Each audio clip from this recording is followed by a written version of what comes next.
Good morning, everybody. Welcome along to our Essentials Training webinar for September 2025. For those of you who might not know myself, I am Ra Williams, the account manager for CAS 360. Really looking forward to running through today's webinar. We've got a whole bunch of key features and core areas of CAS 360 we'll be looking to go through, and appreciate you taking the time out of your probably very busy day to come and join us. But I'm sure you'll be able to take away a few nice insights and hopefully key learnings to help you get more out the software, or as a new user, become familiar with the software and its essential pieces. Now, just a little bit of housekeeping around today's webinar. So, as mentioned, this is going to be a great webinar for both new and existing CAS 360 users.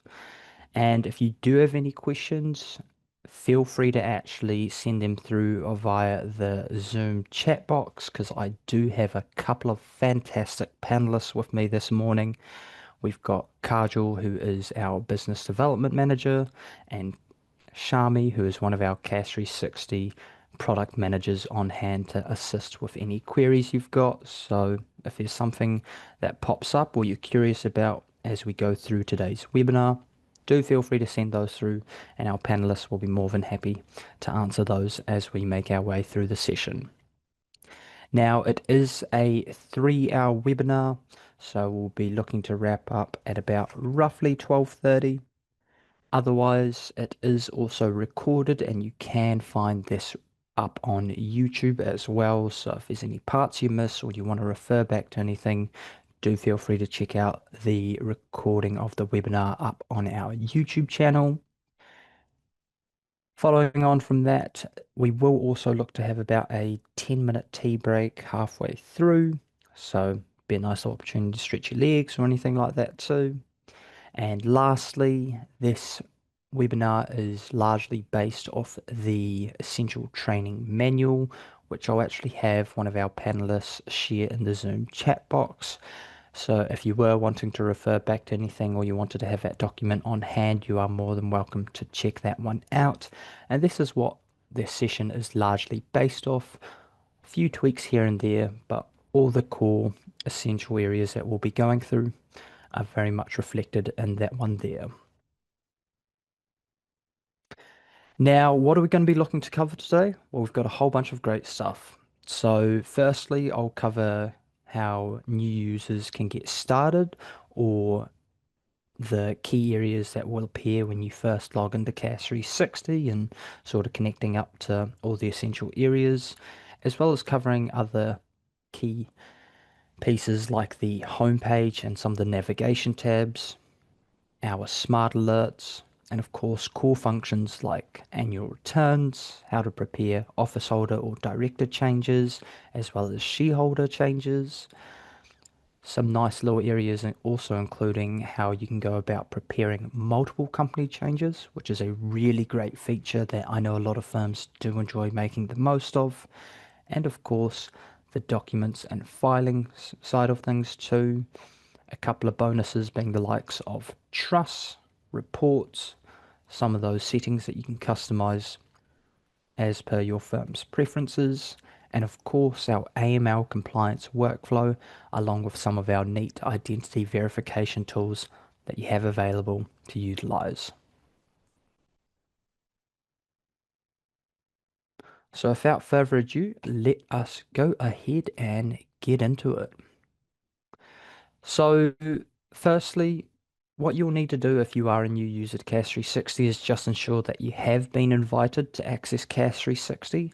So those at the firm with either administrator or account owner user access will be able to go ahead and invite you in.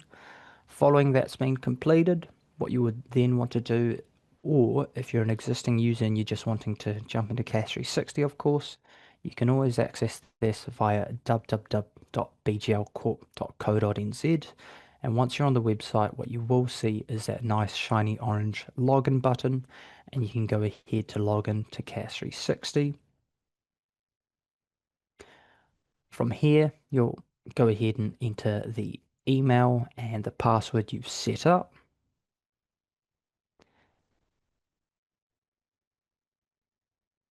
You'll then be able to choose your firm. So if you are operating across multiple firms, they will end up appearing such as a drop down within this list. But I'm just going to go ahead and use my test account that we've got for this session today. And now we are in CAS 360. Top tip, once you're actually within CAS 360, I would actually recommend bookmarking this page so that you can always just quickly jump to it and access it straight away from the get-go. And hopefully that'll make life a little bit easier as you look to access it more and more obviously. So firstly, what we'll look to go over is essentially connecting CAS 360 with the company's office. So if you are a new user, what you would end up seeing is this getting started section. From here, we'll actually go ahead and choose importing data. You'll select your New Zealand jurisdiction, and then essentially this is going to head on over to the company's office website and allow you to input your Realme login details. That is then going to allow CAS 360 and company's office to connect, and we'll have some magical things take place shortly, drawing over some of that key information that I'll run over very shortly. However, the next screen that you're likely to see, and this is one you can always access at any time using Prepare Agent Form and requesting Authorized Companies list. And once again, you'll be able to see your user appear there too. But once you've essentially logged into Realme and connected CAS 360 with Companies Office, you'll be able to see your Authorized Companies list. So these will most likely appear in blue and advise that they are ready for import or ready to be imported. But if you're an existing user, this is where you can go ahead and check any of the companies you've already added in. Maybe you've got some additional ones you'd like to add in. You'll be able to see them all within here as such, and you can go ahead and either select them or deselect the ones you are looking to bring in and hit import once ready. Following that, CAS 360 will then import in those companies to the screen you see here. And there is something really magical that does take place.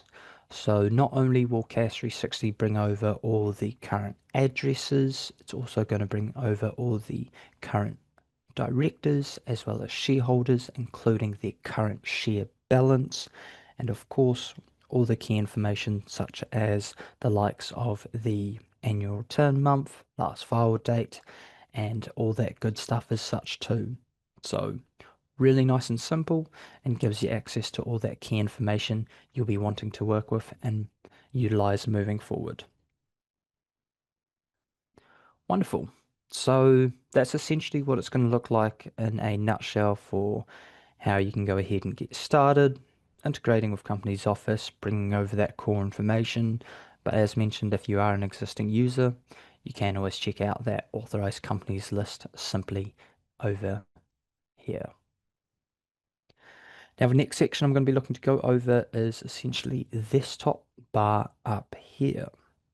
So on the very top left-hand side, you've actually got a global search bar you can utilize. You can go ahead and search for a particular company or contact, and you'll then see those appear for you to go ahead and check out as needed.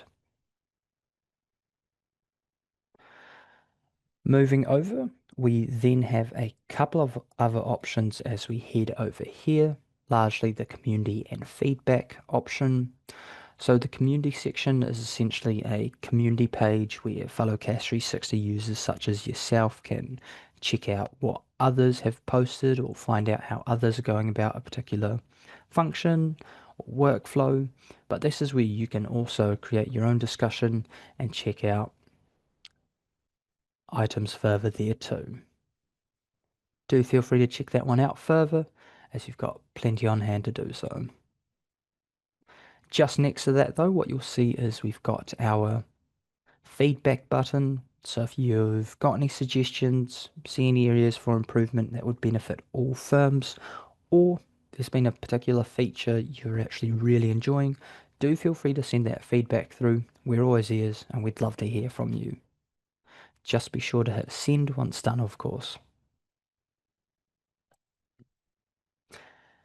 Next to that, we've then got the notification bell, which essentially tracks all the activities within CAS 360. And if you're using digital signing integrations, it's also going to give you notifications around that there too. And this also has a few different sections depending on if you're wanting to check out all your messages or if you're wanting to check out those that might just be unread. And you can even go ahead and choose to view or mark anything as read as such too. Now I will come back to this one because there's a few different areas I'd like to cover in this notification bell, so we'll come check that one out again shortly. Otherwise, just next to that, you've got the question mark or help section, which can be accessed, and this is where you can access a whole lot of great stuff. So not only is this where you're able to access the new feature notes after you've seen the initial splash screen that pops up when you log in after a recent release, this is where you can also register for the likes of today's webinar or future webinars, as well as upcoming events for the training courses section. And of course, we've got the New Zealand help section, which is a fantastic knowledge base for users to be able to seek guidance on or check out maybe other functions to see if they are available. So here we can see we are now in the CAS 360 knowledge base, and maybe you're trying to find out about a particular share transaction. You can simply go ahead and type that one in, find that relevant article, and then we've got a nice guide that will run through that process and take you through that step by step.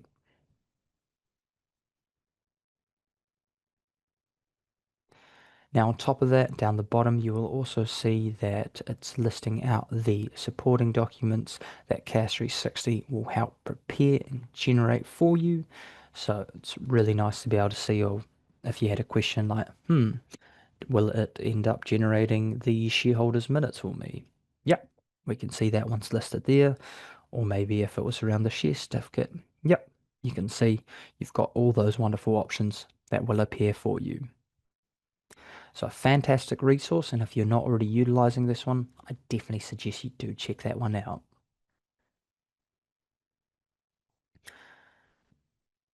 Following on from that, you've actually got access to the live chat that's available. So we've recently added some improvements to this. So what you can do is actually go ahead and input a question, and we'll have Cassie then go ahead and actually pull articles from the CAS 360 knowledge base to perhaps see if that can help you straight away and if that was what you might have been after. In this case, we can see I asked a little bit more around director's interest to see if maybe that was something I could do. And we can now see we've got a few different guides in relation to that as such. However, it will state and ask if this was helpful, and if it was, you can obviously hit yes or just carry on with the help guide that you were wanting to look at. If not, though, you can always hit no, and then it will actually give you the option to talk to one of the members in our support team after you've clicked speak to a human. Now, support team is based over in Melbourne, so they are available from 11 a.m. till 7 p.m. New Zealand time, 9 a.m. till 5 over in Australia, of course. But otherwise, you've got plenty of help resources, and do be sure to check out our live chat option too, as it's going to be quite nifty, especially if you're just looking for a quick answer or you had a simple query to find out a little bit more about. What you can also do, however, is you can request a support call or log a support ticket through here. And once again, we'll first see if maybe there was a help article to see if that was available. So you can go ahead and type in the thing you might be needing assistance with. Here it's going to go ahead and pull up a range of those articles that might be of help in the meantime. But if not, you can go ahead and hit log a support call.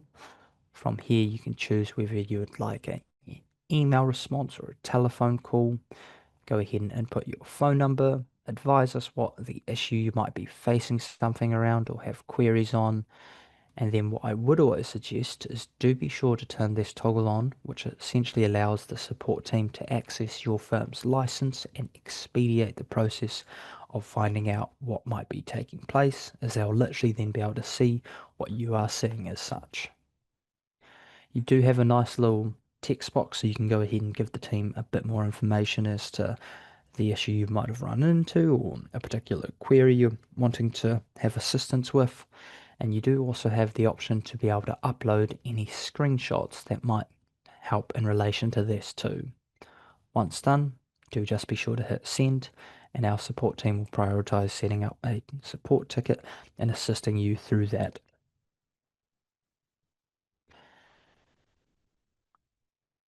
Following on from there, we do have the sign out button. Not going to dwell on for this one for too long, as it does basically what it sounds like. But following just next to that, you've got the app switcher or the 9 dots in the top right hand corner.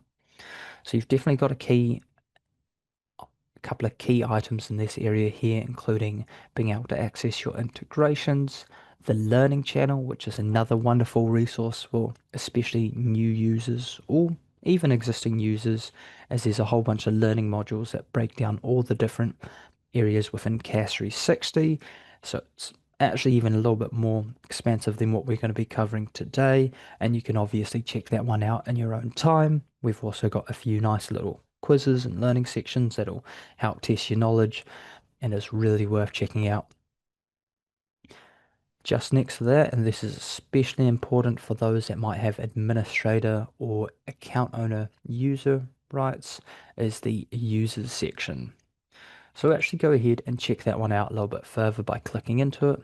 Here you'll actually be able to see your profile, but what you'll also see on the left hand side is the option to access the admin and to invite, let's say, a new person you're looking to bring on to CAS 360. You can either use invitations or user manager. From here, you'll be able to see the users that you've brought on, but you can see that there is a nice big blue button that says invite new user. Simply click that one there and put the details of that person that you would like to invite to access CAS 360. And you can even go ahead and select what type of user rights you would like them to have and invite in as many users as needed. Now, speaking of user rights, this is actually accessed underneath the role settings. So you can actually decide what people are able to access and maybe not access even. You can see depending on the role, they do have a few different rights available to them, but you are also able to set up a custom role, and then that will literally allow you to set it up as per your own preference too. So lots of customization available to yourself. And if you're looking to invite in a new user, this is exactly where you would be looking to do so.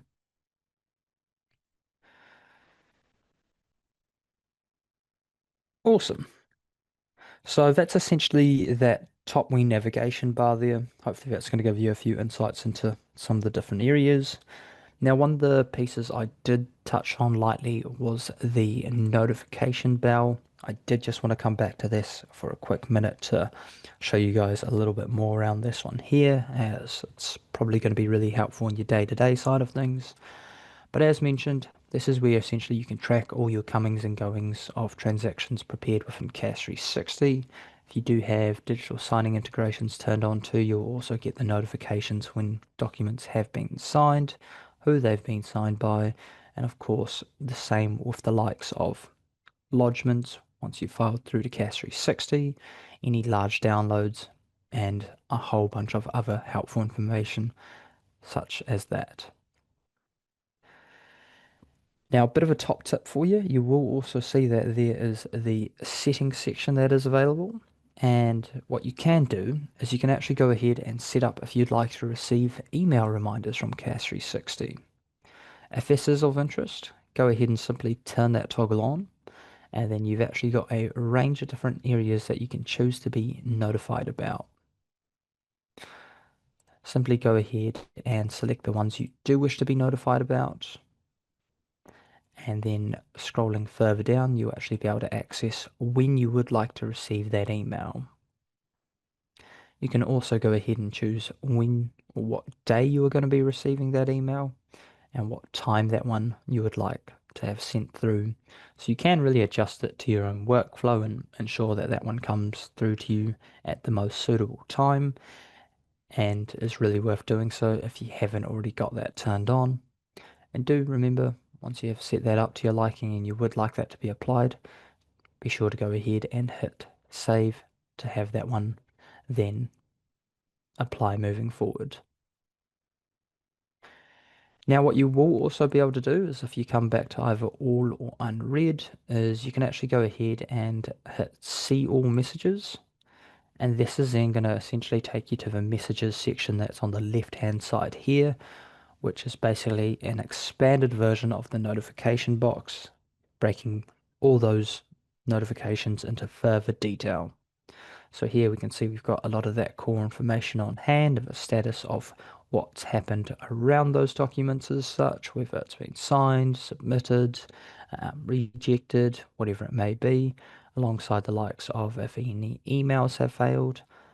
But on the left hand side, you can also filter those down to maybe just anything that's not read yet, today's alerts, this month's alerts, and so on.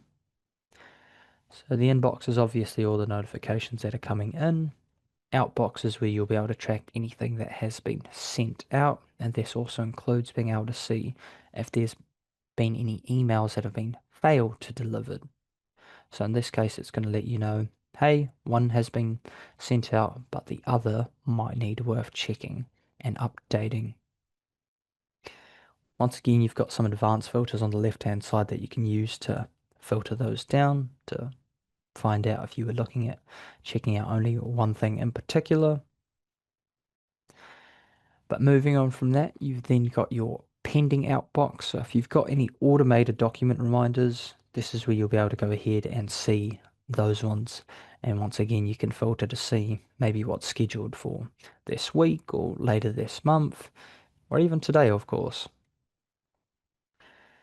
Just next to that little tab there, though, you do have your ID verification section. So this is going to give you a heads up on all the identity verifications you've completed within CAS 360, largely the likes of BGL ID in that case, and we'll be touching on that one a little bit later in today's session. But once again, nice little snapshot and easy view to be able to track everything within CAS 360. So that's hopefully going to give you a little bit more around the likes of notifications and of course the messages screen. But speaking of notifications and being able to keep on top of things and handy alerts, we do have our smart alerts that are available within your company screen too. So these are essentially three different alerts that let you know of different things that might be happening. First one being the likes of if any annual returns are due using that annual return alert. The middle then being the likes of a health alert, letting you know of if there's any mismatches between your data in CAS 360 versus that up on Company's Office. And this is a daily check. So here we can see that this was run at about 12 past 5 this morning, nice and early. CAS 360 is waking up and doing all those checks for you to then let you know of any mismatches that might have been found. You can then simply go in and click through to go ahead and find out more about that one there as such too. Now the last alert you've got there is the AML or compliance alert. And this one here we can see in this instance is letting us know that, hey, the compliance review that we've set up for this is due later this month. Now, depending on the color, you will see that the notifications will be advising you of different pieces and different items that are either due, overdue, or coming up.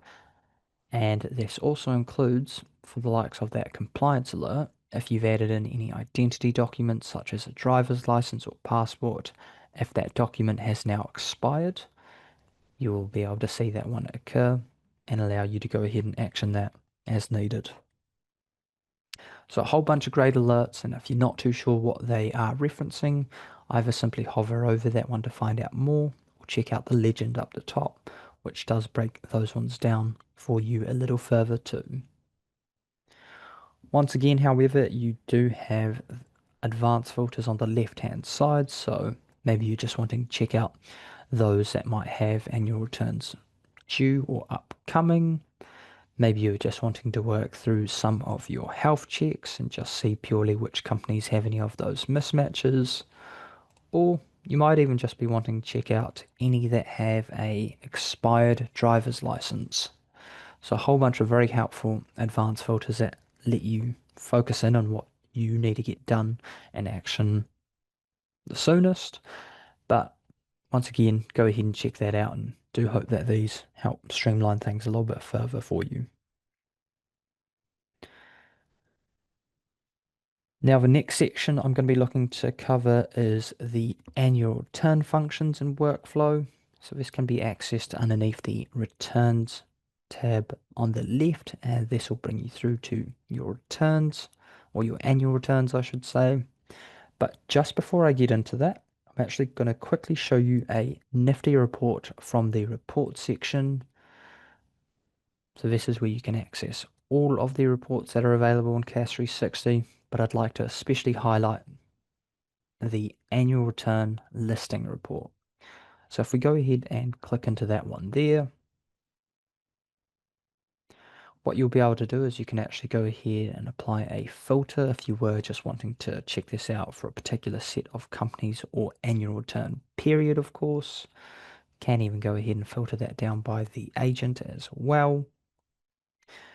Otherwise, you can go ahead and select as many or as little as you wish to be included in that report.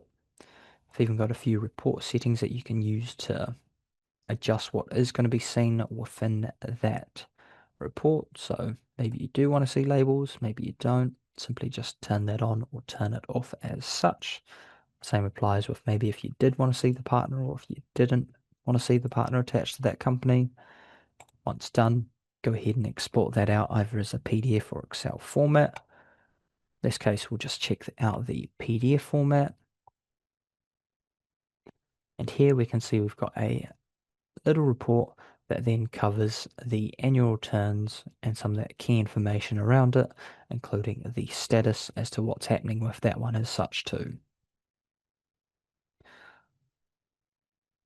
So just a nice little report I'd point out in case you like having this on hand while you work through that or are bouncing in and out through things throughout the day. But now we'll head on back to the returns tab and get into some of those key processes that you're either already doing yourself or looking to get familiar with moving forward. So as per the other screens, what you will notice is once again, you've got a few filters on the left-hand side. So maybe you're just wanting to work on what's due.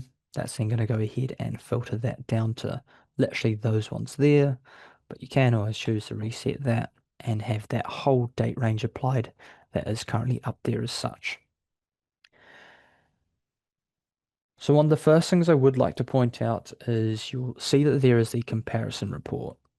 So the comparison report is essentially just letting you know of if there's any mismatches found between that company and the information within your CAS 360 database versus what's up in company's office.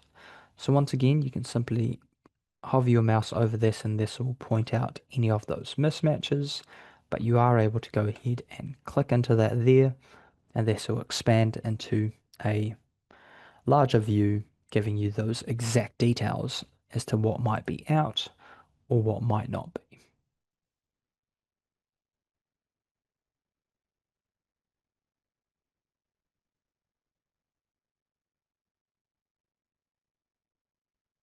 So a nice little overview, of course, and once again, you can choose to have this exported out into a PDF format should you wish to. So what we always suggest is you only process annual returns that have passed the comparison report, just ensures that there's no mismatches, and if there is something that has caused it to fail, it's definitely worth checking out further to look into that one in action as needed. Common ones obviously being the likes of maybe a director or shareholder has gone ahead and manually updated their own address and forgotten to inform the firm about it. You'll be able to see that one, quickly check in with the client to confirm that's the case, update their record, and then that'll cause it to pass, and you'll be able to go ahead and prepare the supporting documents with that updated information accordingly. But let's go ahead and get into one. So let's say I want to actually go ahead and prepare the annual return for this company here, RMW Limited. We'll simply go ahead and hit prepare documents. This has then taken us through to the document production screen following the core workflow within CAS 360. You'll then be able to see those core details on the top left-hand side there too. So it's the 2025 annual return for this company, which is due at the end of this month. Now, CAS 360 does give you a range of documents for this transaction. So we will help prepare a cover letter, an annual return document, and the solvency resolution should you wish to have those included. Simply just clicking on it will allow you to preview that document, and you can then see what that document looks like as such. This is that annual return document. Lists out all those core details for that company as such,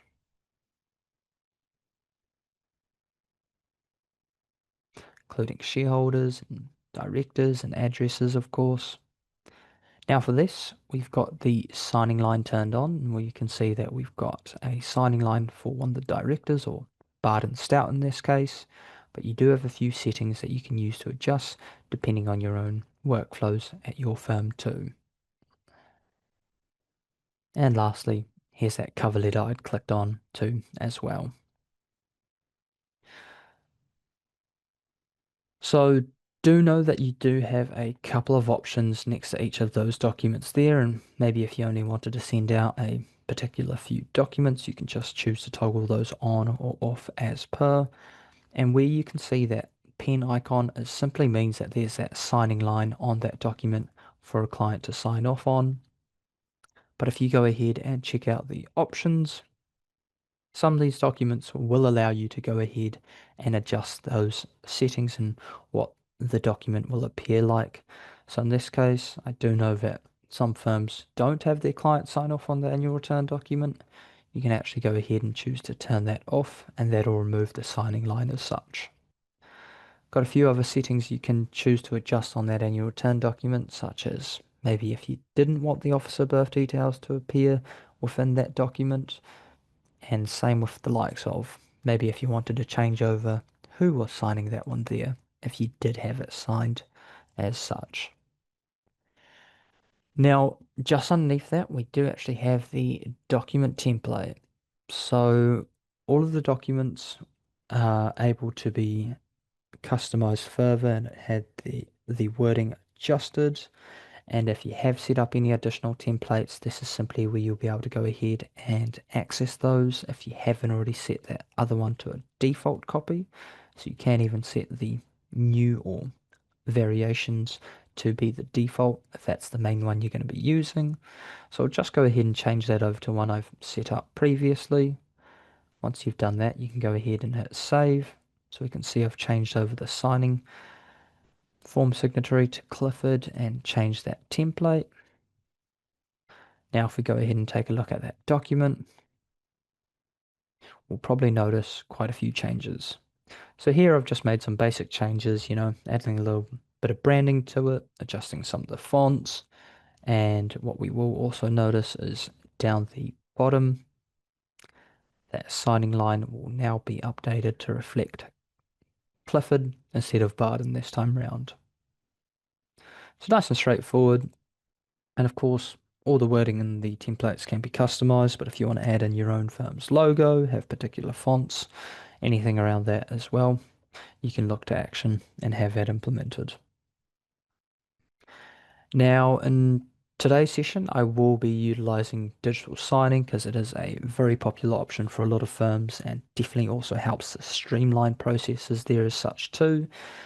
So you would be able to have that turned on integrated Let's say if you're using a Fuse sign, Please Sign, Adobe Sign, or DocuSign within that integrations and the app switcher icon that we touched on earlier today. And you can then be able to see and check out your electronic signing options further by clicking that button there. Here we can see I'm currently going to be using FuSign for today's example, but if you did have some clients that maybe don't use digital signing, you will be able to go ahead and click None. So let's say if this client didn't use digital signing, you can then see that the pen icon has been grayed out. And the difference between when it's showing as green versus grey is grey just means manual signing, green means digital signing. Otherwise, if we are using digital signing, simply leave that as is, and that will then be applied, and we can see that that pen is highlighted once again. Now, a couple of other little bits I'd like to quickly just touch on while we're still on this screen is we can see that up the top here, I've got this toggle that references automated document reminders. So we will actually be jumping in and checking this out a little bit further. But if you have already got automated document reminders turned on, they will now simply appear up the top here, letting you know that that one is turned on. But if you did want to turn that off, maybe it's a very important client that you prefer to phone and or you like to give them a little bit of leeway because they can be a bit touch and go, but they always get things back to you typically on time, or in this case before the end of the month. You can choose to turn that off and that won't be applied to this particular transaction. Awesome. Now let's go ahead and keep making our way through this. Just down the bottom there, you'll see you've got a couple of buttons on hand. First one being the likes of the upload button. So you do have the option to be able to upload any additional documents into this pack. So maybe if you wanted to attach a invoice, you will be able to do so using that upload button, and that'll then make its way out with these documents you've chosen to send out with it. Can also choose to download the documents. So maybe if the client was actually in person with you in the office, you can choose to download those and print them off. But what we'll be looking to do is send those off, and I'll actually go ahead and show you what that would look like on the client side, as well as what that digital signing process looks like too. So once you've hit send all, you'll then be able to see the client's email that it's going to be making its way out to. This case, we can see that it's going to be going to Clifford Richard, who I did change over to sign off on that annual return document. We can see that we have a CC in the BCC field, so if there was anyone else you wanted to add in, you will be able to do so. You can also go ahead and customize that subject line should you wish. Otherwise, here we can see a nice little preview of the email that's going to be making its way out to the client. So what you will spot is there is also a text code here, and this is simply what CAS 360 uses to draw that information into that email so you don't have to type that in yourself and constantly change that. So if we change that back to Barden, then this text code will ensure that whoever this makes its way out to will reference that particular client. So in this case, it'll say, Dear Clifford. And of course, we can then add in any other text that we wanted to. So if you needed, you can always simply click into this field here, type in any additional text that you might want,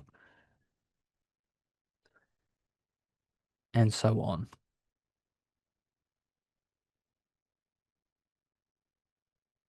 Now, not the most real example, obviously, but here we can see I've just added in literally some additional text. But for the example, you can actually then go ahead and customize things a little bit further, whether that's being put in bold, underscoring, italics, or the usual email options as such.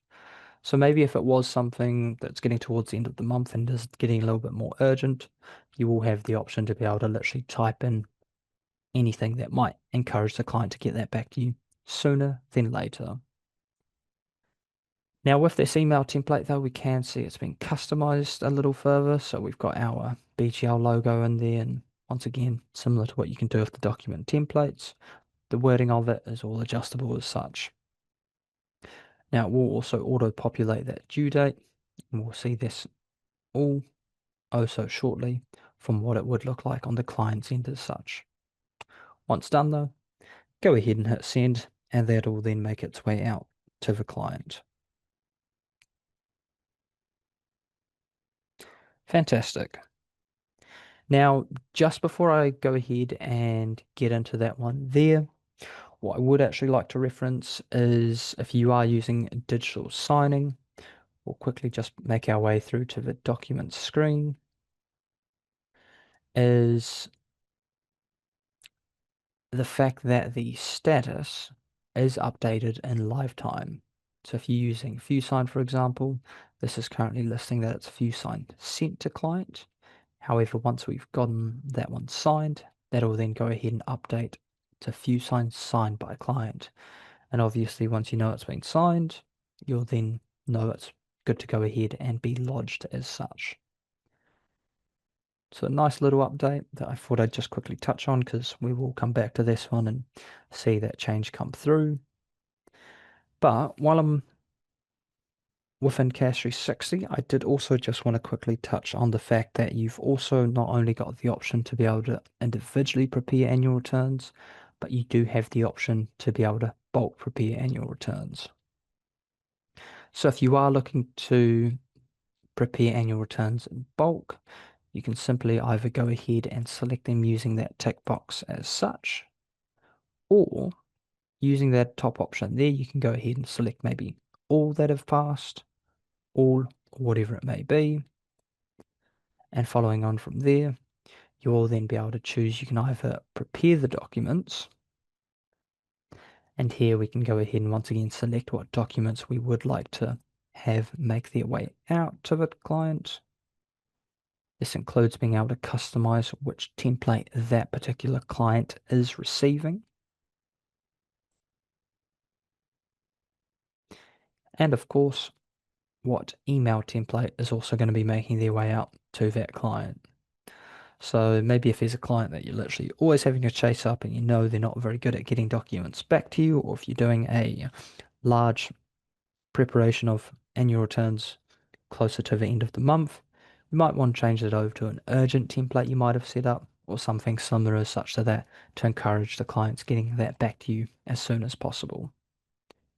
Once you're happy with everything here though, you'll once again go ahead and hit deliver by email, and that'll then go ahead and make its way out to those clients.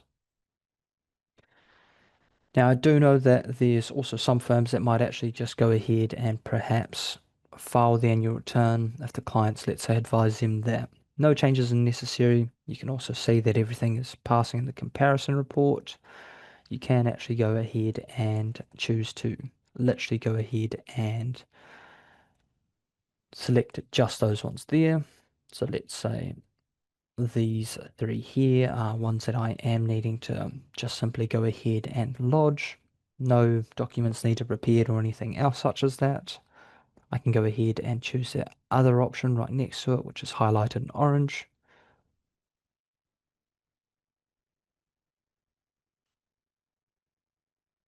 And just bear with me, it looks like my internet is a little bit slower this morning.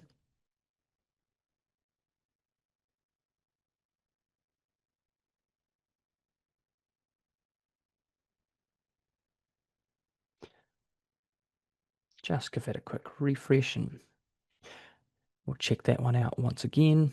So once again, just selecting those clients you're looking to have that lodged for. And then what this will allow you to do is be able to lodge those ones for those two.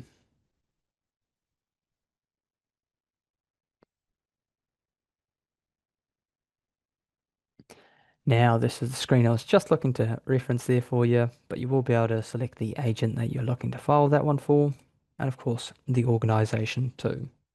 So if you are operating across multiple organizations or do have multiple firms that use CAS 360, they will appear within that organizational Dropbox, and you'll then be able to go ahead and hit proceed, and this will then allow you to check that final email that you wish to have updated there and go ahead and lodge once done. Fantastic. Now let's go ahead and look at that email that we sent off earlier. Perfect. I can see that that one's now come through. And what we can see here is it's had that text code automate the client's name that we selected. So here it's now saying Dear Clifford. And what we can notice as well is that that due date text code has auto-populated to reference the end of September as such. Now let's go ahead and check out what that would actually look like in terms of the client following through with that digital signing process and how simple that one is too. So now we can go ahead and choose to review those documents that we've sent through to that client. This will then take us through to the ViewSign portal to allow us to go ahead and sign off on any of those documents we've sent through that have a signing line. Otherwise, nice and straightforward, we can literally see that's the document that we had set up and changed that template over for. We've got that signing line for Clifford Richard, and we can go ahead and sign that document as such. Obviously not a real signature, but you can understand what I'm referencing here.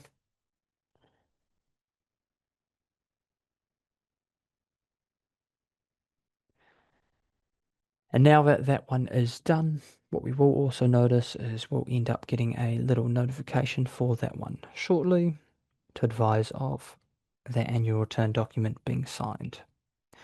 So let's go ahead and make our way through to the document screen. We'll see if that one's come through just yet. Cool, not just yet, but we can now see that that notification bell has actually just updated. So it looks like it's going to be coming through shortly, which is fantastic. Awesome. We've got that notification advising us that, hey, the documents for that annual return have been signed by Clifford Richard. And if we just go ahead and refresh our screen this time round, what we'll end up seeing is probably that change come through oh so shortly. Now, another item that you might end up being a little bit curious about is the little blue bell you might see here. So this is just simply those automated reminders. If you have already got them set up, they will be appearing as a little blue bell icon there. And you can always click that to go ahead and view any pending reminders that we've got set up. This is allowing us to check that one out further, and we can see that we do have a reminder set up for it on the 16th. Once again though, if you're not too familiar with this side of things, don't stress too much. We'll actually be checking that one out a little bit further, but it's definitely something I would suggest you check out if you haven't already done so. Now, however, we can see that that bell icon has actually disappeared, and we can see that that status is actually updated to ViewSign signed by client. So literally you'll see that come through within no less than a minute or so following the clients signing that one off, and you'll know that that one is good to then be lodged as such. And any future automated reminders, once this one is lodged as well, will also be disabled. And of course, once it's updated, we can also see that this bell has been removed. Awesome. So hopefully that's going to give you a bit of a better idea around the annual return workflow. And if you weren't familiar with it too, to simply lodge that one through, you'll just simply go ahead and hit that lodge button, and you'll then be able to go ahead and file that through to company's office. And this is typically reflected on company's office within the minute or so, so it is rather quick as well. But if you are needing to ever check out any of the details of that transaction further, you can always just simply hit the one change button, and this will expand on what the documents that you have prepared or sent out as such. Now let's go ahead and check out some of the office holder or director changes that you can prepare within CAS 360. So heading back to our company screen, let's say I am wanting to make some director changes for this company here, or CAS 360 004. Simply head into that company there. You've got your different information tabs that are available up the top, and in this case I'll go ahead and choose officers or directors. What you will see is then all the current directors that are associated with this particular company. So once again, some very familiar names we're seeing here, which is Barden Stout and Clifford Richard. And just next to each of their names, we can see that there is a past icon. So once again, this is a check that CAS 360 is doing up against company's office and is actually a live check. So you'll see this both within your shareholders and addresses as well as your general details in terms of the company dates. So if there is a mismatch that's literally made any time during that day, this will then go ahead and update to let you know. So you've got your daily health check, which is literally checking over everything in the morning, but then with your directors and shareholders and addresses alongside the company dates under general details, that's always being checked up against company's office. So you're always going to be kept in the loop across any vital changes or updates that are listed there as such too. Or if just any general information might be in variation with what you have recorded or have inputted, of course. So for this example, let's say we want to actually go ahead and do one of the more common transactions, which is a director appointment. All you'll simply need to do is go ahead and choose to add in that one via the Add Officer button. Go ahead and select the contact that you would like to add that one in. If they are already within your CAS 360 database, that name will then appear. But if not, you've always got the option to be able to set them up as a new contact by using this click to add new button. And you can literally set them up as a brand new contact to then be in your CAS 360 database moving forward. However, I've already got one that I have in mind for today, so we'll go ahead and select my contact there. It's going to just give you some quick snapshots into the current address and birth details. Go ahead and set them up as a director, and you do have the option to add in any custom notes if you wanted to, but hit save once done. We can now see that this one has been added to our screen. The print toggle option has been turned on, and now we can prepare any forms for this particular transaction as needed. Once again, the top left, you'll see a core little summary of the particular transaction you have prepared. And CAS 360 will once again go ahead and help generate all those wonderful supporting documents for your own record keeping purposes. But on top of that, it's actually got the required forms that Companies Office need for this particular transaction, which is that consent and certificate of directive, or Form 9. Once again, if you want to preview any of those documents, you can simply just click onto that one in blue. And in the event that you didn't want any of these documents to be included, you can simply just choose to turn those off as such via that toggle. So, firstly, we'll go ahead and check out that Form 9 document. CAS 360 save you all the time of filling this one out manually and checking that the details on hand are the ones for them. It's literally just pull through with all the information for that contact I have selected, including obviously the company name that we're doing this for, the company number, key details, and we can see that this varies quite a bit from the supporting documents that we have and generate for you, because it's obviously got all the New Zealand Companies Office branding as such.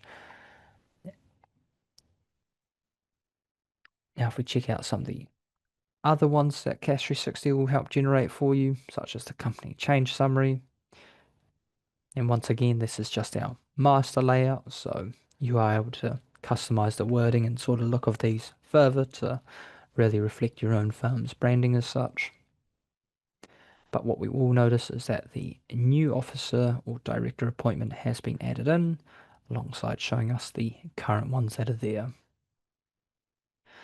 Here is a wee directors meeting minutes if we wanted to have one of those included. You've got that option too with a signing line for Bard and Stout, and of course referencing that key transaction or the appointment of that contact on said date. And we do even have a register of officers that is also going to be updated alongside any of those changes you make.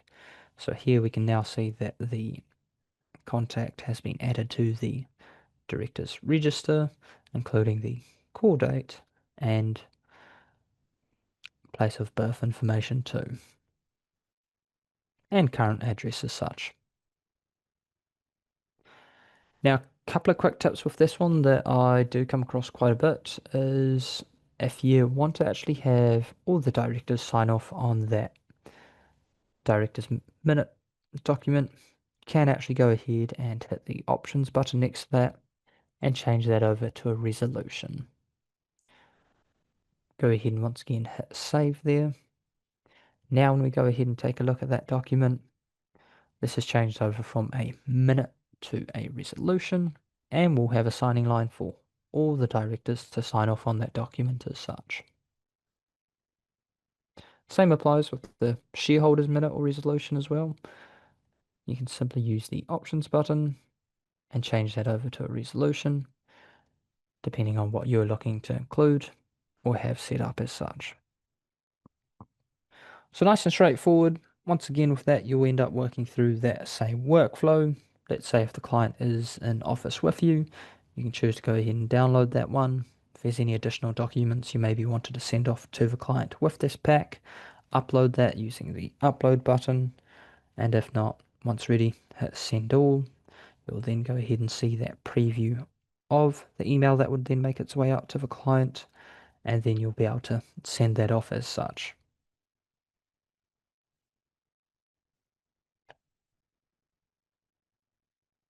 In this case, I'm just going to quickly jump out of here, and we'll jump on to our next type of transaction.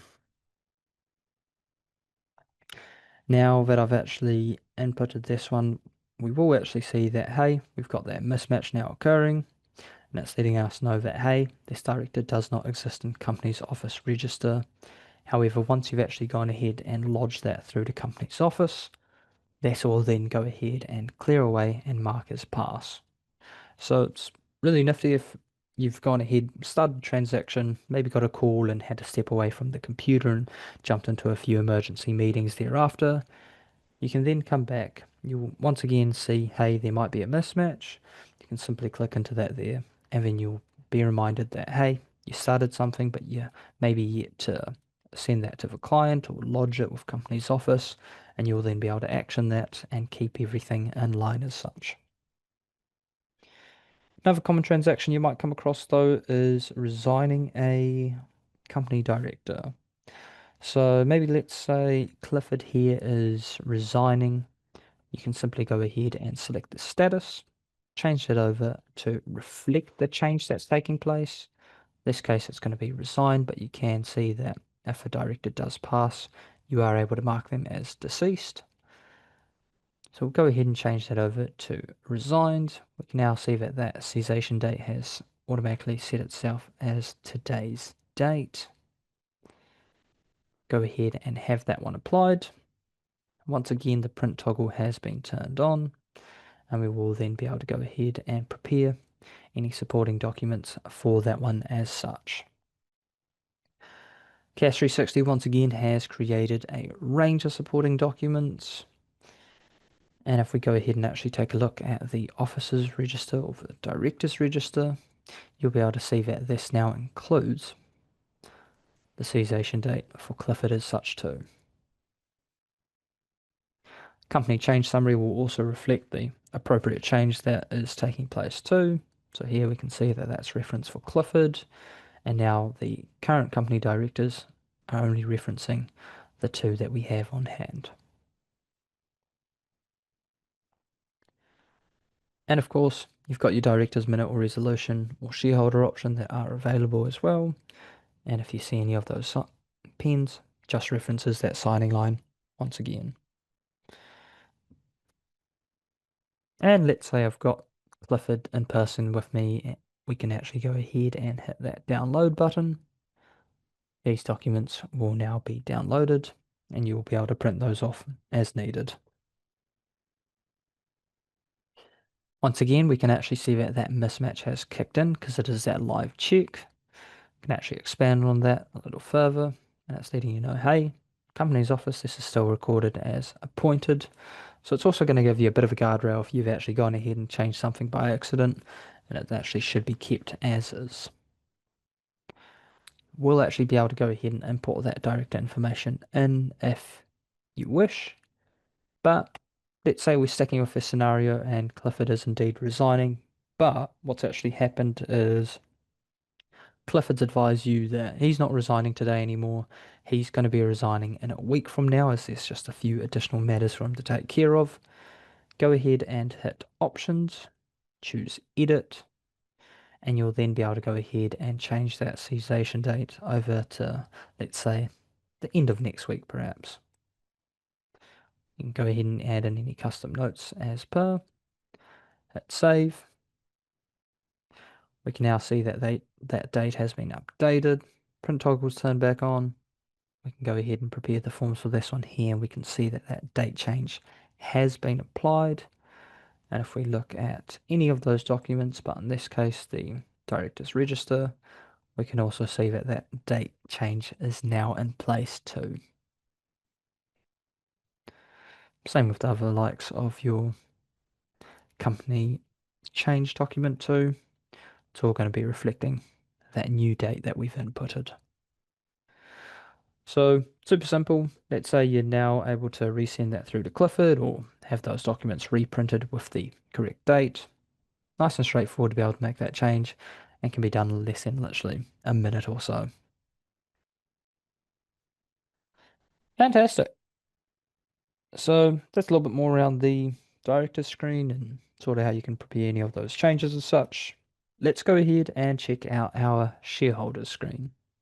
So another key feature of CAS 360 is, of course, you're able to prepare share transactions, including share transfers, share issues, and basically any of those other options you're able to see within here, as well as the likes of dividends too. But what we'll be looking to focus on is the common ones I've come across myself, and hopefully the ones you'll be dealing with more often as well. But before I get into that, I'll just break this screen down a little bit further for you. So here we can see we've got the current shareholder balance that we've imported over from Companies Office. So for that one, I've got that due from earlier this month. So this will be typically based on that date that you imported in that company information to your CAS 360 database. And from here, we were able to extract that current shareholder balance that Companies Office has on hand for us to pull over.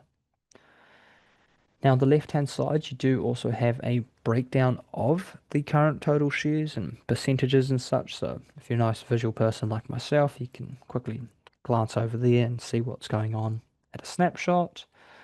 But you've got all that core information available there as such too. And if there's any additional information, you can hover over that information icon, and this will then break that down a little further too. But let's say we're wanting to go ahead and do a share issue. What we'll be able to do is go ahead and add in that transaction, select share issue, and here we'll then be able to go ahead and input that information in relation to that transaction. So maybe we're gonna point to a share issue to my contact here. And once again, do remember, if it is a new contact, you will always have that option to add them in, and they'll then be there for you to use moving forward. Now, if these shares do have a beneficial owner, you'll be able to apply that toggle and select that beneficial owner as such. If not, just leave that as per, and go ahead and select that share type that you are looking to work with.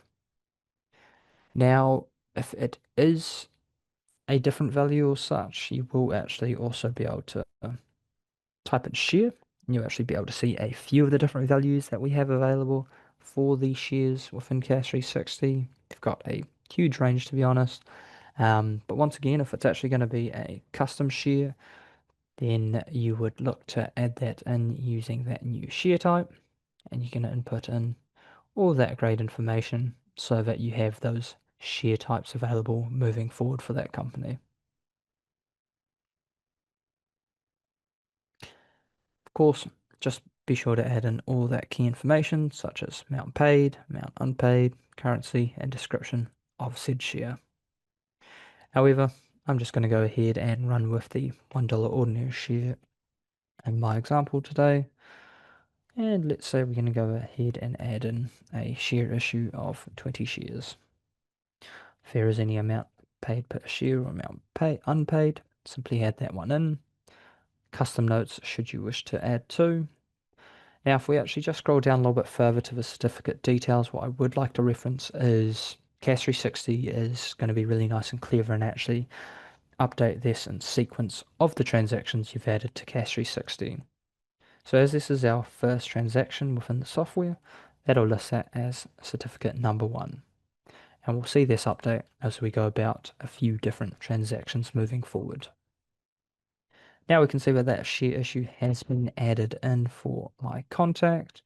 If we hover over that information icon, we can now see that additional premium information I'd added in. And of course, that pie graph on the left-hand side has also been updated too, and also references that my contact is now the shareholder that holds 50% of the shares, alongside how many shares there are in total, of course. Once again, though, we will see that that print toggle has been turned on. We can go ahead and prepare the documents for this transaction as such. So here you can see you've got a range of different documents that are included with this, or if there wasn't any you wanted to include, you can simply toggle those off. But simply to preview, go ahead and check out some of those ones on hand.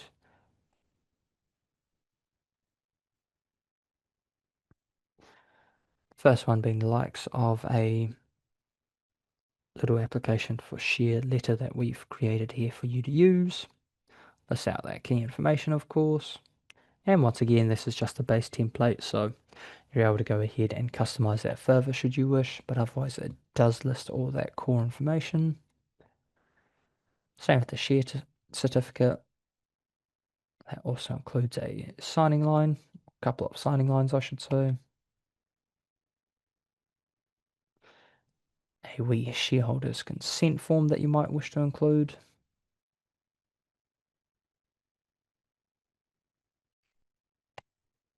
And a shareholders minute, of course, with that transaction we've just inputted as such.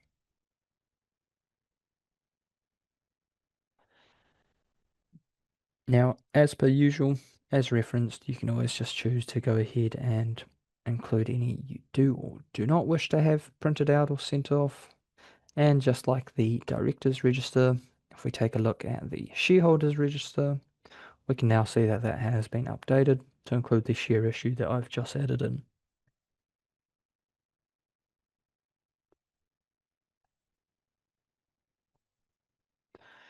Now let's say you've either sent that off or downloaded that transaction. And now we are looking to prepare another common share scenario, and that is the likes of a share transfer.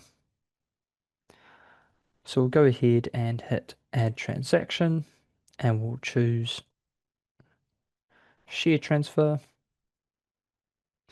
And let's say we're going to do a share transfer from perhaps Alexia over to myself. And do note as well that that transfer from is going to list just your current shareholders.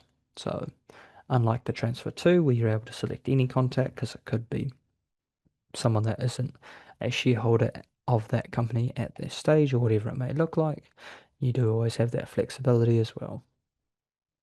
As per usual, select if it's going to be a beneficial owner involved or not. Now, let's say we think that Alexia had mentioned to us that it's going to be a share transfer of 10 share transfers. There is actually a guardrail in place within CAS 360, and that'll automatically let you know, hey, the number of shares cannot actually exceed 7 because Alexia only has 7 shares. And then you, let's say, recheck the email or touch base, and she confirmed that it was actually only 1. So in that case, super simple and straightforward, and nice little guardrail in place to ensure that you're not over transferring the amount of shares. Now, if we check out the certificate details too, we can see that the certificate number has updated to number 2 for the transferor, and to the transferee, this is now updated to number 3. Once you're done, of course, hit save, and we can now see that that print toggle has been turned on for the transfer out from Alexia to the transfer in for my contact here. And of course, we can now see that the visuals on the left hand side are also being slowly updated too, with my shares slightly increased, Alexia's slightly decreased, and so on.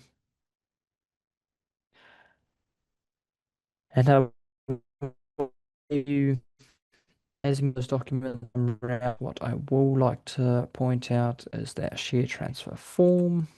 And we'll actually go ahead and check out the share register too, because what we will notice this time round is with that share transfer, we've got the details of the two parties involved, key details of that transaction, of course, and with the shareholders register, we can actually now see that that transaction has been included and updated underneath Alexia, including who it was sent to, the amount, remaining balance, and the same with my contact. This has now been updated to reflect those changes too.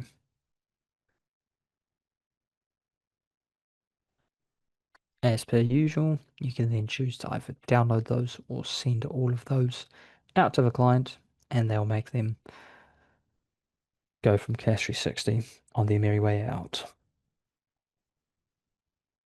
If, however, maybe you actually had done those two scenarios at the same time and you hadn't actually sent that initial one off just yet, if that one was left as toggled on, what you are able to now see is both those transactions will be prepared together, and of course you can actually end up having them make their way out in a bundle as such. There are any validators, so let you know. In this case, of course, let you know that hey, for a new shareholder, can't be done on the same form as such. Fantastic.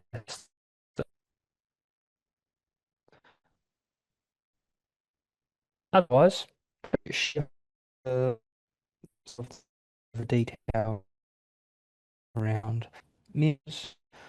Let's go ahead and actually check out what it would look like for a joint member. And add that in, and we'll select share issue once again. This time round, we'll go ahead and select a individual. Actually, let's go ahead and choose Clifford perhaps. And we'll actually go ahead and, oh, apologies, actually, I'm doing a joint member, isn't it? What I would like to show you is that with a new contact or shareholder in this case. So let's say we want to go ahead and do a share issue to Alexia and myself. Simply search for that contact and have that applied. We'll go ahead and select the amount of shares that we're looking to add in or issue to these two individuals or the joint member. Add in any of that key information around premiums. And once again, what we will see underneath the certificate details is this is now referencing certificate number 4, as it is sequential and will carry on or be consecutive, I should say. And once done, hit save. We can now see that that has been added in as well. And once again, CAS 360 will have those forms prepared, and it's even got my register of shareholders that will now be updated to include, once again, any of those new changes I've just added in.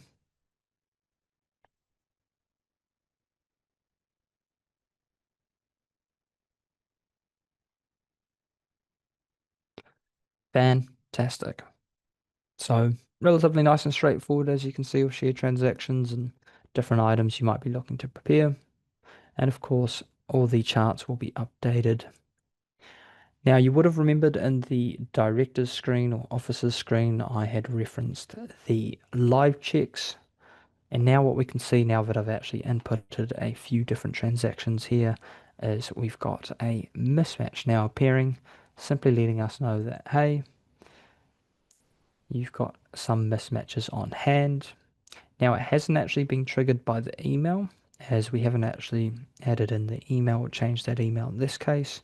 It was actually the share transactions that I added that have triggered this, but it will display the email discrepancies if any alerts are triggered. But otherwise here we can see you've got the share transactions that I've done that aren't actually reflected on Companies Office yet. But once I've actually filed these through and lodged these through as such, this will then go ahead and clear the mismatches for these two here, and that will then be set as passed, or you'll have no validations or warnings coming up as such for the shareholder screen here. Now, there was a couple of additional features that I would like to touch on while we were in here, but I thought it'd be a little bit easier to sort of touch on it once I've shown you what it would look like for those transactions. But essentially, anytime you're from the document production screen, you'll actually see that you've got a couple of additional options down the bottom. That first one being the likes of, would you like to flag the documents to be reviewed? If you toggle this on, you can then go ahead and input a reviewer's email, typically a colleague's email if maybe you're a new user and you're wanting to have them check over to ensure that you've got the appropriate documents selected, or if you just wanted to have them check over the transaction to make sure everything was laid out right, you can then go ahead and input their email. And what will happen is this will then be sent out to that reviewer to check out, and they can then either approve or reject those documents. If they reject it, there is a nice little note section that can have them advise you of why they rejected it, or maybe what changes need to be made, or additional documents need to be included or removed in that type of scenario. Or if they approve it, it will then make its way out to the client thereafter. So this is another nice little guardrail that we've put in place. So it's not going to make its way out to the client first. It's only going to make its way out to the client once the reviewer, in this case my contact here, approves it. But if they reject it, it's going to stop there and won't make its way out to the client, but will then come back to the user to be advised of why the reviewer had rejected that. And you will also see that there is a little note section. So if you wanted to list a little note to the reviewer, such as, are you able to please check over as this is my first transaction or whatever it may be as such. So you can give obviously the reviewer a little bit more context or specifics if needed. And it's the same with once that reviewer has checked it out. If they reject it, they can share notes back with you too. Now, on top of that, I have also mentioned automated document reminders a few times around annual returns earlier. So another option is you can also choose to set up automated document reminders by clicking the arrow just next to send all. So if you choose to have that enabled, you'll simply just click on that one there. In this case, I just need to fix that validation up first. But once you've essentially selected to enable those automated reminders, it'll give you a preview of the email that's going to be making its way out. And once you're happy with that, perfect. This is then going to let us check out setting up automated reminders for it moving forward.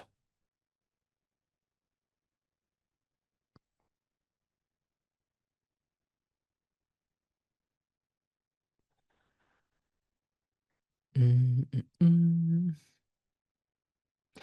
Just bear with me. Looks like my internet is once again playing up a little bit further.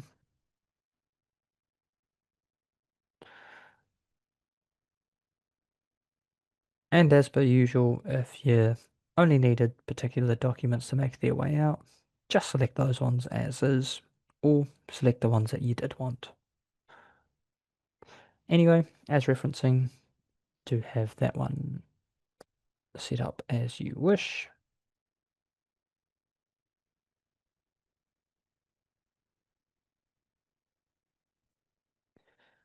Once you're happy with everything there, hit send. And from here, we should then be able to go ahead and set up those reminders I've touched on. Lovely. So what we can see here is the nice little option to be able to set up automated reminders.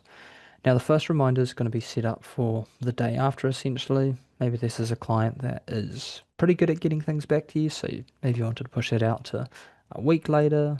And of course you can choose the email template that's going to go out to them. So maybe it's a nice wee one for the first reminder. Go ahead and set up additional reminders.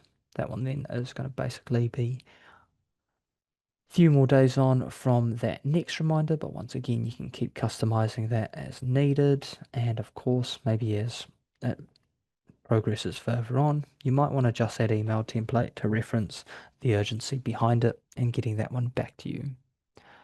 Do have the option to be able to customize what time that email is going to make its way out. So maybe if you know the client's typically better at getting back to you in the morning or the afternoon, you can always adjust that as such too.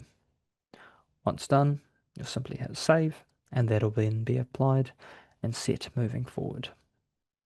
Now, the next section I am going to be looking to cover is the multiple company changes screen. So that can be accessed from the little tab on the left-hand side that says multiple changes. Now, just to give you a quick snapshot of basically why you might look to use this screen is essentially maybe you're doing a contact address change and you want to have that applied, but maybe there's other contacts that need to have that picked up alongside it too. Common example being the likes of a husband and wife that maybe live at the same address and one's put through or advise you of the address change.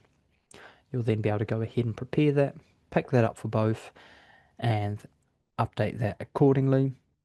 There's a few other scenarios like that that I'll be running through today, and I'll sort of elaborate on that as we make our way through that. Now, one of those other scenarios is the likes of a director appointment. So let's go ahead and crack into that. So here you'll just need to go ahead and click New Change.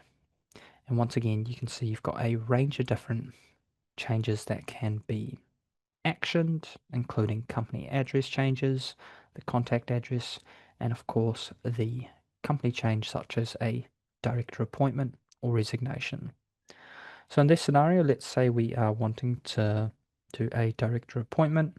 Simply go ahead and select officer change.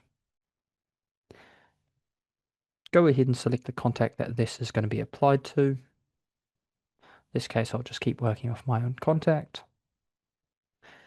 And then you can go ahead and select the position that we're appointing them as, so a director.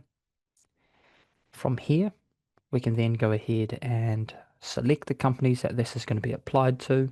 So this is going to be fantastic time saver as opposed to going into them one by one that I did show you earlier, if this is something that's going to be applied to multiple companies, for example. With that there, we can then go ahead and simply tick the companies we want to have that applied to. Maybe I'm setting him to this one here, and maybe there was another one that you can recall. You could actually use that search bar to search for it. But what you will actually notice is, remember how we had worked with that company earlier that said CAS 360-004? That one is not appearing on this list. So there is once again another guardrail in place that will stop you from reappointing a director to the same company. And maybe you've got two companies that sound very similar. You'll just want to check that one. It was, okay, it was actually CAS 360-003 as well. I thought he had said 004, but that's why you'll be able to see that that one's available because they're already set up on that particular one as a director. Once you're happy with that, proceed. And what CAS 360 has now done is prepared the forms for both of those companies and allow you to be able to send them off and work with that as such. Now, let's go ahead and hit prepare forms and we'll be able to go ahead and actually see what that looks like. In this case, we can once again see that the Form 9 has been included, the Register of Officers, and if we preview that one there once again, we can now see that my contact I've added has now also been included on this list. I won't dwell into all of them because we've already checked out quite a few of them for today as such, but just giving you that reference of how things keep being updated and it's all streamlined to track all that information you're adding into CAS 360. And as per usual, you'll just carry on that workflow by choosing to download or send those items off to the client. Now, just quickly, I would also like to reference the director resignation. So if we actually go ahead and hit officer change, let's say we select that contact once again, we can actually go ahead and change that to resigned. Now what you'll notice is the companies that we have currently sent or downloaded or actually add that transaction in for that particular company. This case earlier we did that for CAS 360004 Limited. Any of the companies that they have been set up as a director for will then be available to be selected to be removed. So it will save you a lot of that guessing, and especially if someone has passed, you'll be able to select all the companies that that would apply to and action that as needed. Just a quick little bonus tip. Now, another common scenario that I'd mentioned is the likes of people moving address, whether it be a shareholder, a director. Simply hit that new change button once again, and we'll go ahead and hit contact address. Now, let's say maybe we've got a different contact in mind. Maybe let's go ahead and select Alexia. It's going to go ahead and show the current address. You'll then be able to go ahead and add in that new address. Maybe let's say they're moving up from Christchurch to Auckland. Just that resolution date or date as needed, of course. And what you will be able to see is a couple of really clever toggles down the bottom there. So the first one being is apply change where there is a company that has the same address or service. In this case, we can see that no other companies with that address or service being the same as that Christchurch address has been found. But what has been found just underneath that is if you'd like to apply that change to other contacts, we can see that 12 contacts have been found with that same address. So as mentioned, maybe if it was likes of a husband and wife that are moving address or changing a residential address, you'll be able to simply turn that toggle on, and then that will also enact those changes as required for those other contacts. Once you're done with that, you can simply hit proceed. It's also going to let you know that the other contacts will be updated, but for these ones here in particular, no forms are required. Now what's actually happened is we can see that that's been bundled on where it's happened in the same company. So for RMW Limited, we can see that Alexia, who is a shareholder, has that document bundled up for that company too. So now if we go ahead and take a look at the forms prepared for that one, we can see we've got both of those changes that is taking place. And if we actually check out the company change summary, for example, we can see that it's going to reference the director appointment as well as the new change for that shareholder or Alexia in this case too. Same applies with the likes of your director's minute, for example. If you go ahead and check that one out there, this is also now referencing that we've got that change of address taking place and the director appointment that we have added.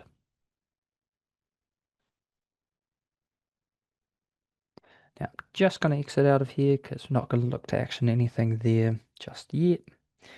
And let's try another common scenario you might end up running through, and that is the likes of a address for service change. So once again, checking out that new change option, select the one that's going to be applied. In this example, it's address for service. Go ahead and pick our company in which we are enacting that change for. Let's say I'm going to run with that 004 Limited example once again. It'll show you the current one that's on hand. Go ahead and change that over to whatever it might be. And once again, basically 99% of the addresses that you'll need to use should appear for you, as this is powered by Google in terms of the addresses. But if there's a particular one that might need to be added, or if it's a brand new street as such in a new suburb or something like that, or you just needed to have it referenced slightly different, you do also have the option to be able to manually set up that address. But once again, here we can see it is powered by Google, so it should pick up largely everything you might deal with.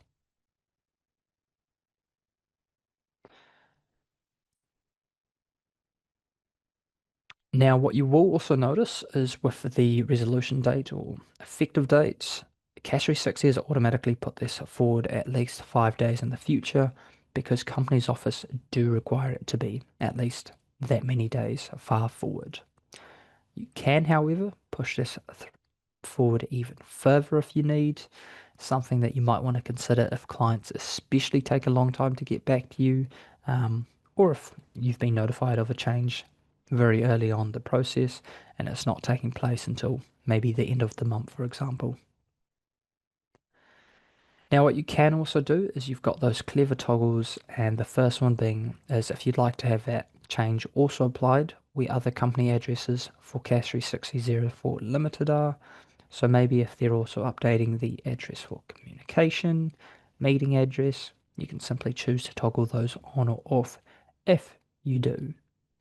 If not, just leave it as is. Now, I'd also reference this little toggle in the middle here earlier, and that was if there's other companies that have the same address or service. This case, we can see that, hey, RMW Limited actually also has the same one. Maybe both those companies are actually shifting. Maybe that building or that original building is closing down and they've all found a nice new lease in another building just down the road. You can go ahead and have that applied for both of those companies. Same applies for any other contacts that we checked out earlier. This case, there has been none found though. So you can go ahead and hit proceed. And this will then take us through that usual workflow. And in that case, where RMW Limited has its address or service also picked up and is noted as the same, we can now see that that's all bundled into the one once again. Same with that one that we've just added for CAS 360004 Limited. That's now bundled up with Alexia's shareholding address change alongside the address or service for the company itself. So really nice and straightforward. Definitely going to help you pick up and make changes for a specific company on the one go. But there is actually another step I'd like to let you know of. And that is this little toggle just underneath the bottom that you'll end up seeing.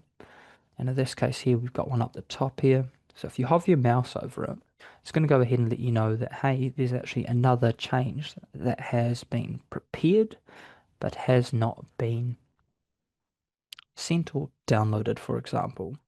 So you've actually gone ahead, set that one up. It's still in the prepare forms section. And then maybe you, for this example, there's a share transfer it's picked up that I prepared earlier yesterday. And maybe while we were preparing that one, we got through as, or we got as far through as inputting that transaction, but then we had a important phone call pop up, then emergency meetings and life as per usual pick up and get crazy throughout that day, and maybe you've had to step away from the computer and weren't able to come back to it just yet, but you've now had some vital changes for that company. You've come through to do that on the multiple changes screen. This will actually allow you to pick that one up and include it as such. So here, now that I've actually included that share transfer, I'm going to go ahead and take a look at the document production screen. We can see that that share transfer has now also been included. Same will apply if we now check out that company change summary. It's going to reference the director appointment,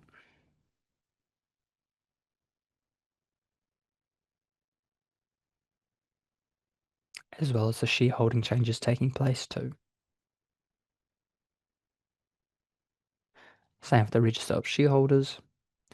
That is then once again updated to include that. So if you did want to share this or send that one through, you will be able to have that both on hand.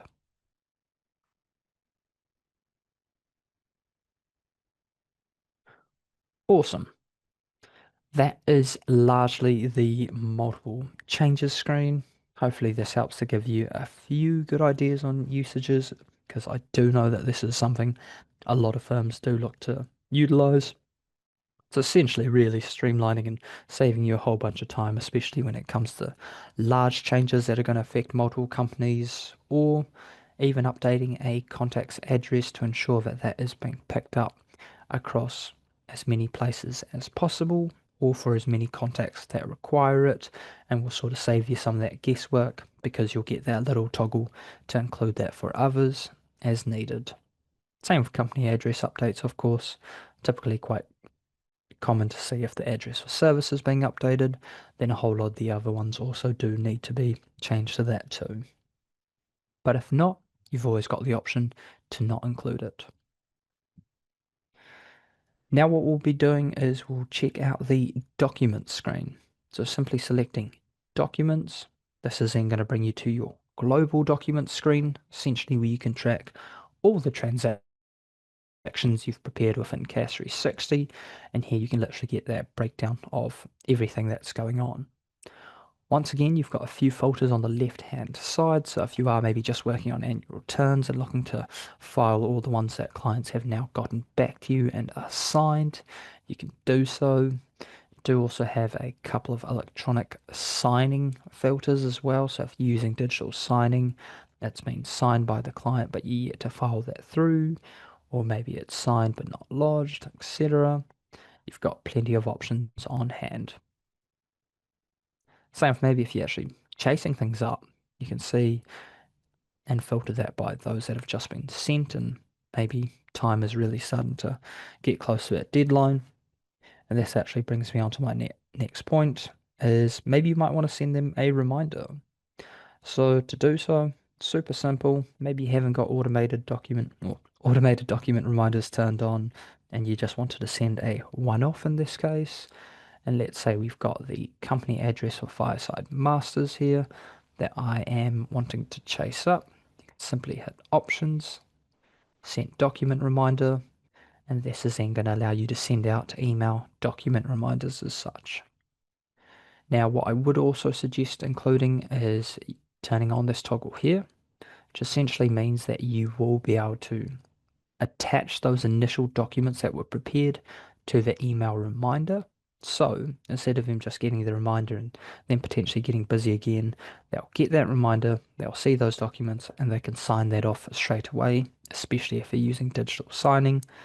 And of course, you've got the option to set what email template is going to be sent to them too.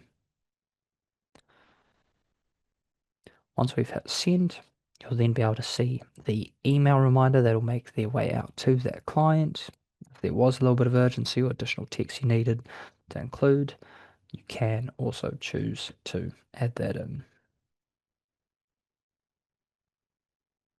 Obviously, you probably want to type it all in capitals as such that I've done there, but you do get my point. Once done, hit send, and that'll be making its way out to chase up the client for you.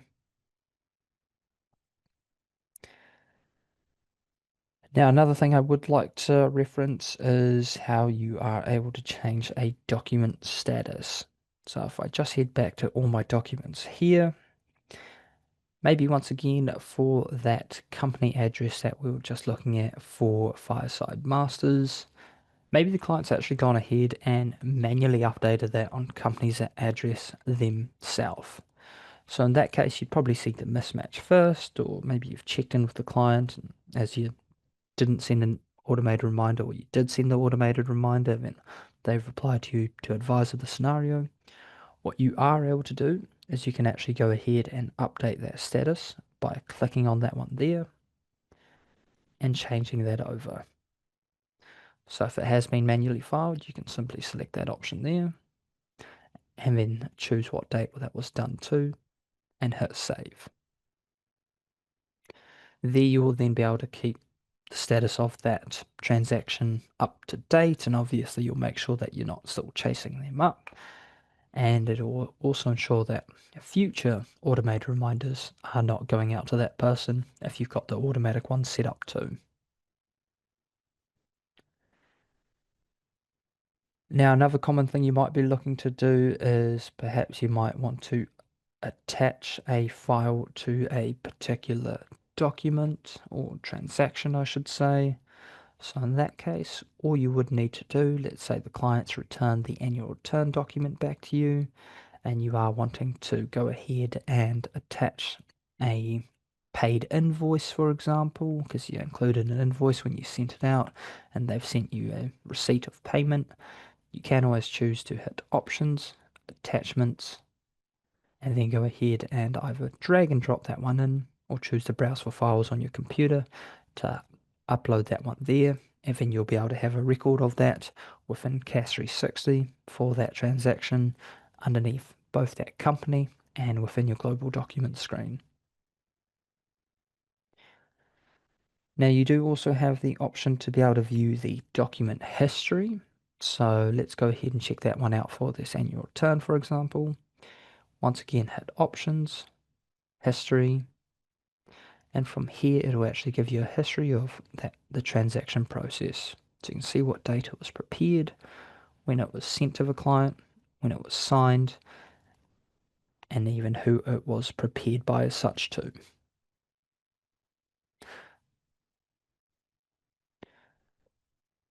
Now the last little bit I'd like to go over there with you is probably another common scenario you'll come across, especially for the likes of director appointments or if you're doing company or corporation, because those particular transactions do require those companies' office forms to be uploaded and included. So I did have one prepared for us earlier here, and that was, I believe, for this one here. So yesterday I'd prepared a director appointment for Ringo Willis in this instance. We can see it's been sent to the client. Actually, apologies, it was just this one up here. So this one for Ronald Lopez, it had been sent to the client, it's been signed, and we can see that there is the upload button. So we will need to upload the mandatory Form 9 up into this before we lodge that through the company's office because they do require that form for this particular type of transaction.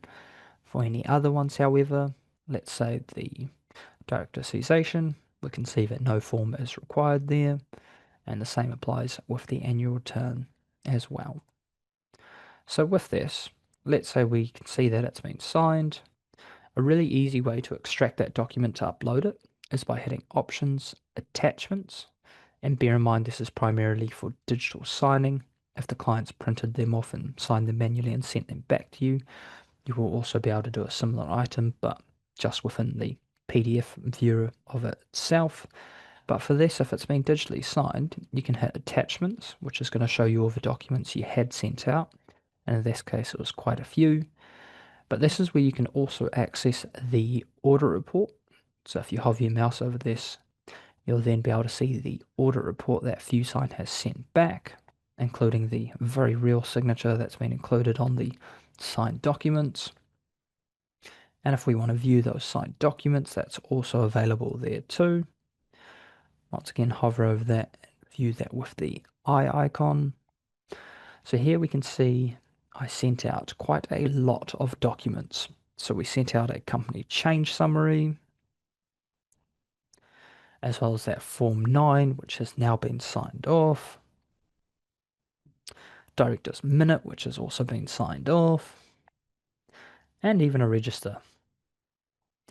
But the only page we actually need to upload is going to be this one here, or the Form 9, or page 4 if you will. What you are able to do is hit the print icon top right hand corner, set the destination to save as PDF. It might be currently set to a printer, of course, if you have one linked up, but you can always just simply click on this and change it over to save as PDF. Now what you will be wanting to do is change the pages to customize. Change that over to the page you want to isolate and the only one you essentially want a copy of or to isolate. And if you can't remember the page, you can always choose to scroll down. Now we can see once we've gotten here, it's referencing its page 4. So we'll then input number 4. This has then isolated it to just that document. hit save. You can rename it should you wish. And we've now got that downloaded and available to be uploaded. So super simple, nice and easy. And this way around, when we go to hit upload, go ahead and browse for it. There we can see that isolated document or the Form 9. Go ahead and upload that. And now that's been added in. You can literally choose to view it should you wish. We can see that that's literally just the Form 9 with the signature on it and is ready to be uploaded and lodged. Just like that. That's all done.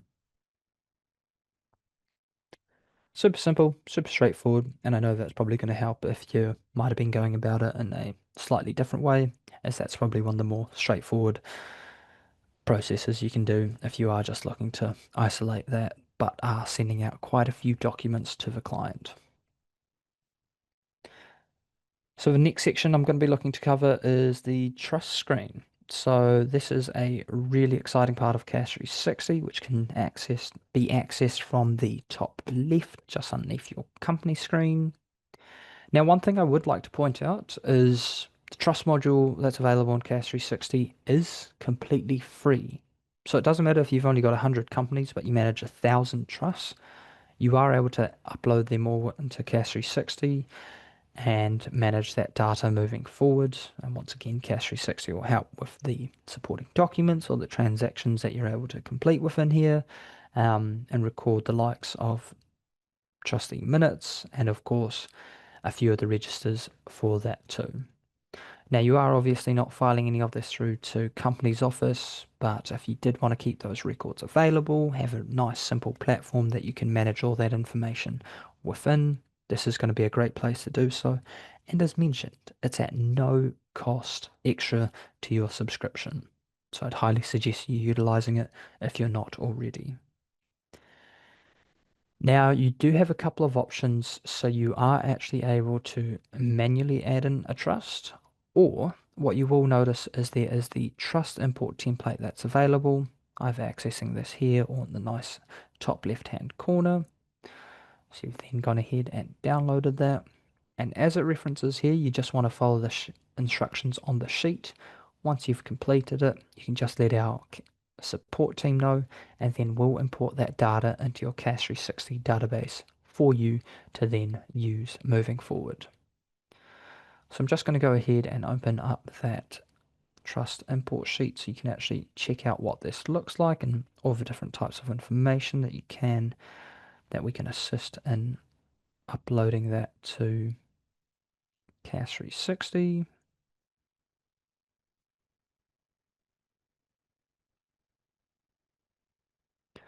So that's just this one here.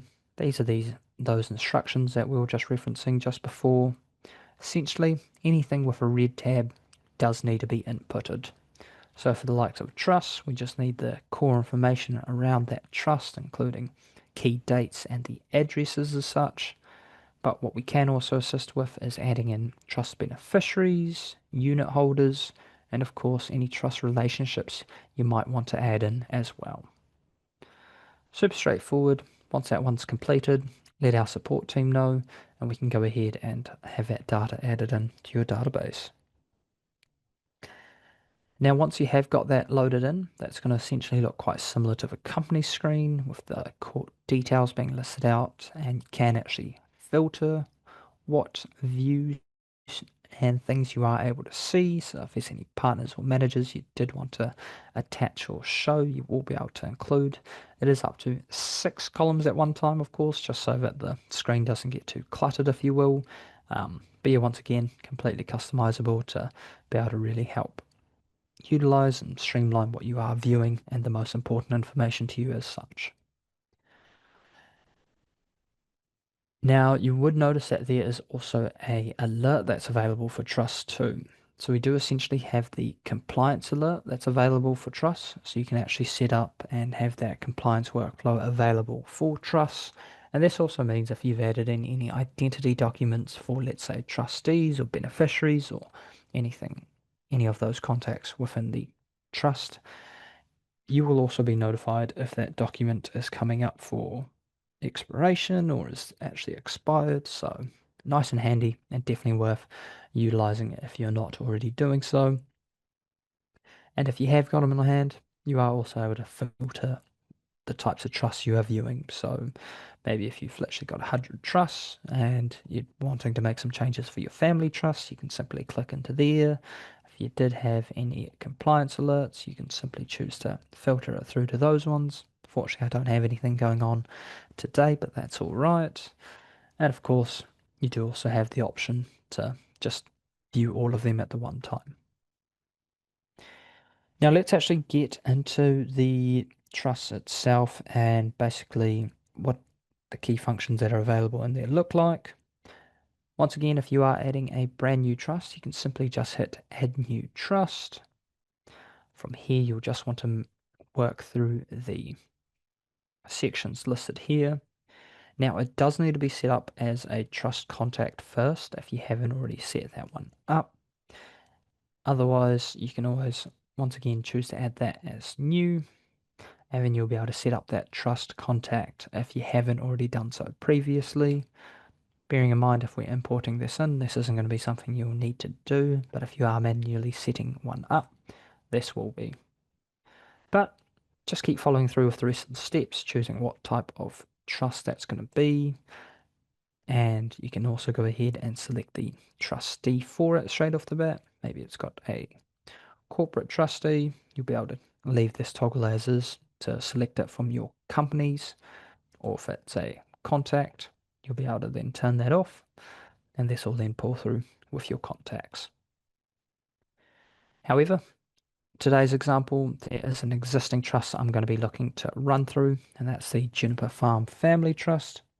So we'll simply head on into there. And here we can see I've already got a little bit of pre-filled information, but you will be able to see all your different tabs, including relationships, beneficiaries, events, and of course that compliance and document screen that's available for trusts. But one of the first things I'd like to go through today is basically adding in the likes of a trust relationship. Might be one of the more common things you'll come across if you do manage trusts. Here I've already got a couple of trustees that have been added in. So I've got a corporate trustee or that company RMW Limited, having the other one for Wright Williams or my own contact. But maybe we're wanting to add a new one. You can simply hit the add relationship button and then choose the relationship you're looking to add in. Maybe I'm looking to add in the accountant. Simply go ahead and select that one there. Hit save, and of course you can change that date if it does need to be set up differently. Once that's done, we can now see that the print toggle has been turned on, and we can go ahead and access the document production screen. So from here, we can see that CAS 360 will go ahead and generate the supporting documents for you, able to toggle on the ones you do or do not wish to include. But let's go ahead and check out the trustee minute simply by clicking on that one to preview it there, and the register too. So this register has now been updated to include that new relationship as such, and of course any changes we make moving forward will then update that. So if any of them cease, that'll update the cessation date, and same for the status as such too. If we take a look at the trustee meeting minutes, this is also a nice little summary of that relationship that's just been added in, and of course a signing line if we did want the trustee to sign off on that one as such. As per usual though, you are able to actually change it over to a resolution if you wanted everybody to sign off on that one. And now if we check that out, we'll be able to see that that has a signing line for directors of RMW Limited, which is the corporate trustee I had added in, or the representatives of that company, as well as that trustee that I have there as an individual too. Fantastic. So nice and easy to go about adding in any trust relationships. The next part I'm really excited to show you about is actually the event screen. So if we go ahead and check that one out, we can simply click on that there.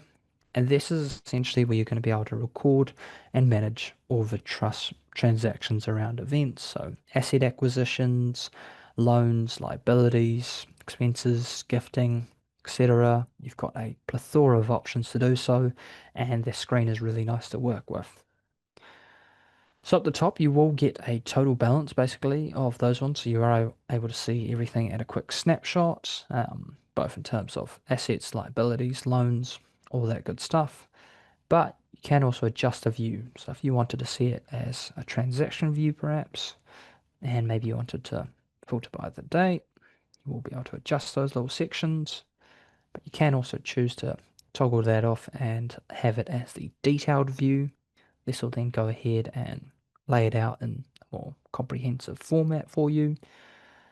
And of course, you can even filter what date range you are wanting to view items with. So maybe you just want to see what's happened this year. Super simple. And same applies with filters on the left hand side to view only assets, maybe current assets or any assets sold, liabilities, both outstanding and paid, and so on. But let's say we are wanting to record a new transaction essentially. Simply hit add event.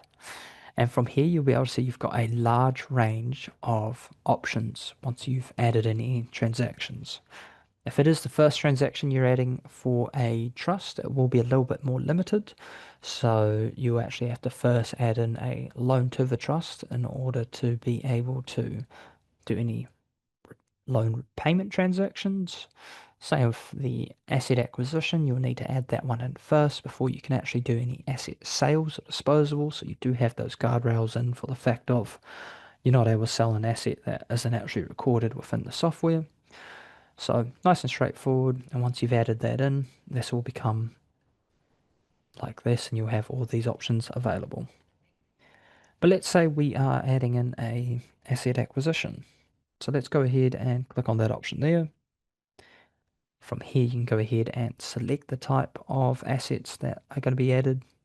Maybe this trust has acquired some investments. Add in the description for this.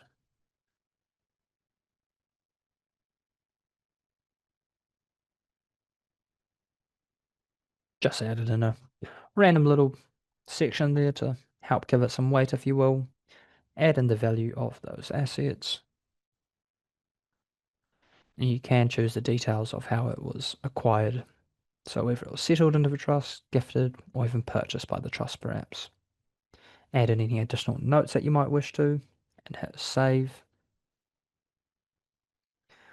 Now what we'll notice is that area has been set up as a little section. I'll just close this for now so we can see that fully. But we can see that the farm trust investments as per the co-op plan for 2026 has been added in. It's got that key information and these totals up the top have now updated where necessary. So the total assets has now increased by 50,000, which is fantastic. Lucky trust. And of course, you do have a little actions button. So if you need to action something in relation to that particular asset, you can choose to go ahead and hit that action button. It'll basically be applied to that one there. So maybe it needs to become revalued or sold, whatever it may be. You've got all those options, and that'll take you straight to that particular transaction and documents around that as such. Heading back to where we first started though, is now that we've added in this trust asset acquisition, we'll go ahead and prepare the forms for this. Take a look at the trustee minutes to reference that one there quickly. So once again, we can see that the minutes now include that transaction that has taken place, the date, and the value. If we take a look at the trust event register, nice and comprehensive with literally everything I've added in, and we now have that new farm investment transaction I've also just added there too. From the trust register, actually, we did end up adding in a nice little improvement to this, and that was the ability to be able to see those totals that you do on the main screen within this trust event register as well. So down the bottom there, you do have all your totals, so it definitely can take off some of that stress and pressure from yourself in terms of needing to put these together yourself.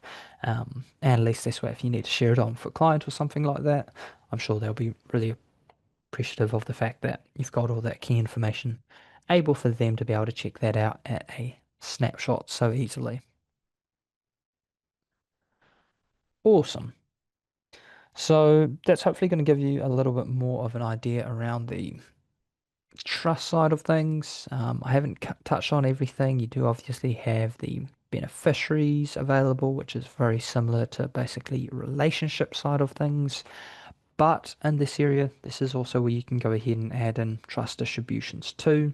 So it's definitely something worth checking out further. Um, and we will be going through the compliance section a little bit later, and that's basically the exact same as you see for trusts. But just like companies, it's a very similar screen, and you do have its own internal trust document screen. So anything you've prepared will end up showing in here, as well as on your global documents screen. But yeah, I hope this gives you a few more insights around trust functions that are available. Do go ahead and check it out if you're not already utilizing it. It is well worth doing so. And yeah, hopefully you can see how simple it is to be able to view all that information, record it, and share that on with your client to add a little bit more value to the services you might already be providing to them. Next little section I'd like to quickly run through with you is some of our reports. So we did quickly touch on this at the start of the session, covering the likes of the annual return listing report. But as you can see here, there is a lot of different reports CAS 360 can help generate um, between AML, custom, not custom, but sort of other usage reports, your trust registers, your standard company registers, and a couple of trust reports and company reports available there too. Now, as mentioned, if you do have any feedback or suggestions, improvements, ideas as to things that would also make a great addition to CAS 360, don't be shy, use that feedback button and let us know, because as you can see here, we are actually adding in new reports every now and then as such too. So any that we have recently added in will include that shiny new logo next to it.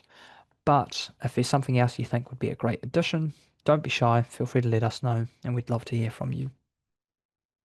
But in terms of some of those key reports that might be of help, both in your day to day use, is going to be the likes of the company listing report. So we'll quickly go ahead and check that one out further. Once again, you can choose what companies you are looking to see that one via. Maybe you want to filter it by the annual return date or company name, whatever it may be. You've got the option to do so. Corporation date could be a bit of a key one as such. And of course, you can select either all of them or just some of them depending on your preferences. What you are wanting to view can be adjusted via the report settings with a maximum of 9 options for the PDF download. So maybe you did want to see the client number, maybe you didn't. Maybe you did want to see the partner, maybe you don't. You've got all these wonderful options that will allow you to tweak that report to your preferences. Once done, go ahead and export that out. And we'll check that out in the PDF format in this case. And here you've now got a nice little company listing report that's going to list out that key information alongside this one, which we've listed with the annual return last filed date.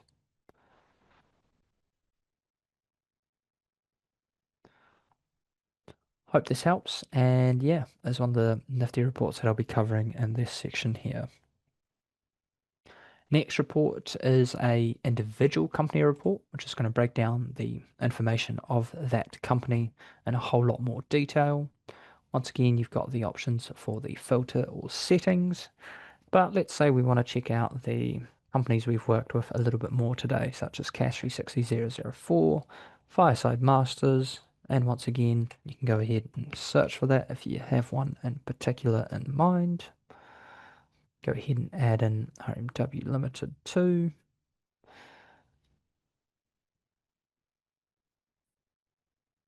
export that out as a PDF format.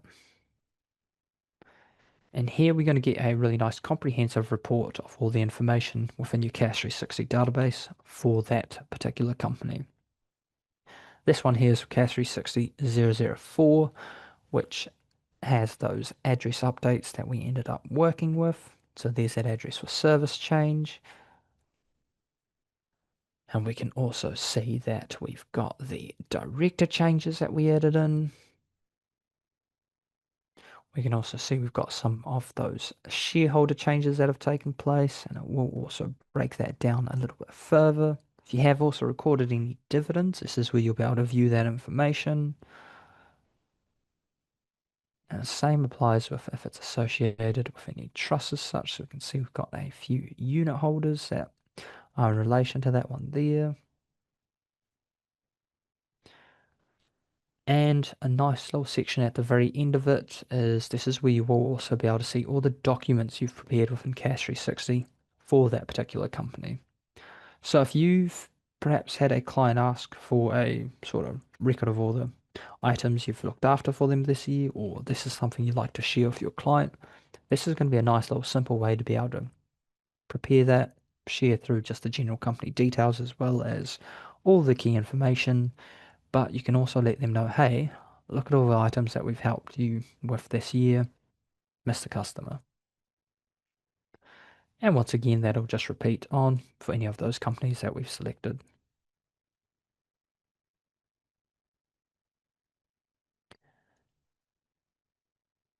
Now, jumping back to the reports screen, two more reports I'd love to share with you, and that is the address usage report that can be found underneath the other report section.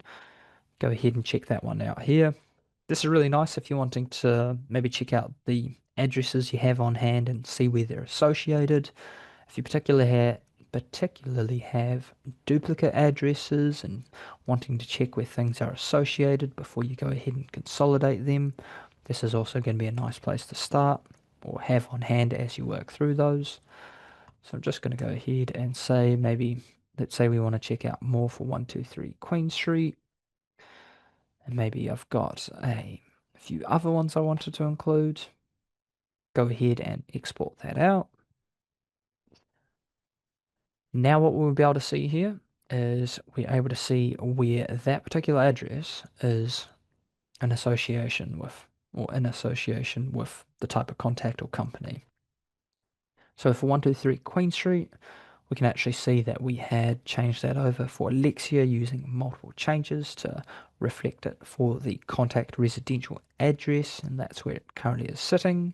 Same with the likes of Ronald Lopez, in which we had updated his contact address, so his residential address.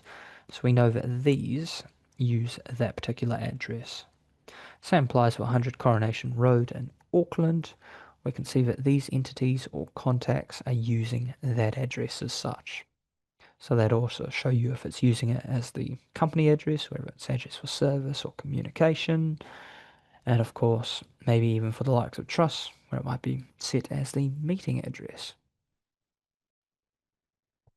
Nice little report, this one.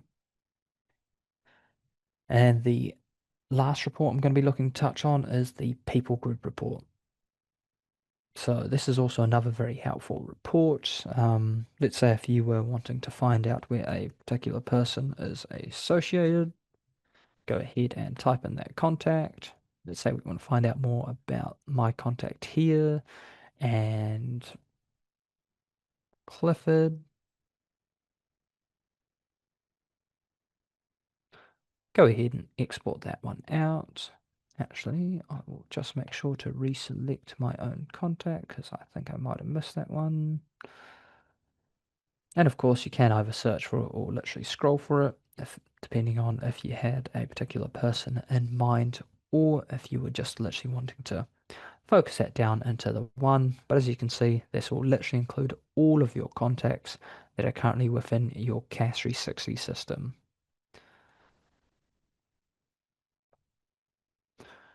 Now that we've exported that out, let's go ahead and take a look at that one there. Perfect. So this is the people group report for Clifford Richard in this example. So you can see it's basically going to give us a breakdown of that particular individual, the addresses, current positions as directors, as well as maybe if they are a beneficial owner for any shares, any unit holdings and trusts they might have. And on top of that, you'll also see if they're representative of any particular joint members. So here we can see that. And of course, if they've got any directors' interests associated too. Same with my own contact. Once we're looking at this here, we can see we've got a few different items taking place here, including the current positions that we had added literally earlier today, the shareholdings, and of course where they are representative and trustee of too. So as you can see, there's definitely a whole bunch that you'll be able to hopefully get out of these reports that are available here. But the same also applies with if you're needing to download or provide any of the registers for those trusts or companies that you manage. If you've got all that data within there, you can simply see that it's updated as you do so. But of course, you can always access that register anytime you wish via the report section and some of these other nifty little options too. Now, next little bit I'm going to be looking to touch on is the settings section.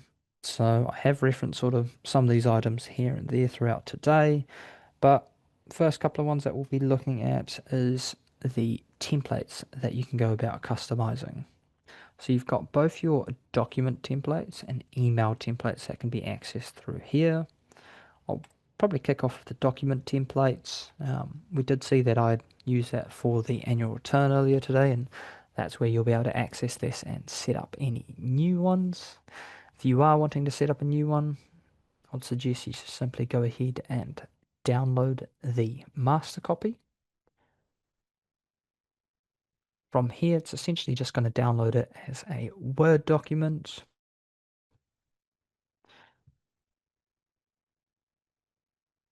And I'll just expand that view a little bit more. And through here, you can see you've got that document on hand as such too.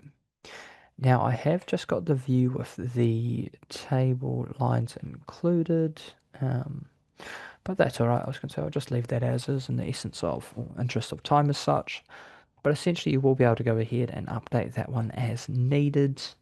These little grids you are seeing as the view I've sort of enabled so that we can just ensure that you are not removing any of the text codes that might affect other areas. As you can see, if you zoom in real close, you've sort of got this table start AR addresses section next to company addresses. That's simply just a text code that allows the system to know that, hey, this is where the start of these text codes will be used, and that's where it's going to end, where it says table end.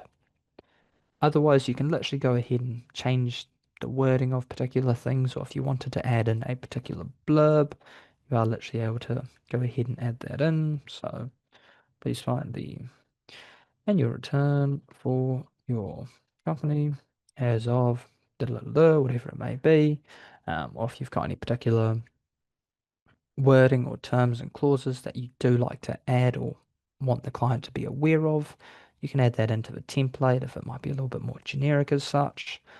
But on the note of text codes, as you can see, we do have quite a few available. So if you are actually wanting to utilize these, and I do suggest that you do check them out further if it is of interest as such, you can always access this through the help section.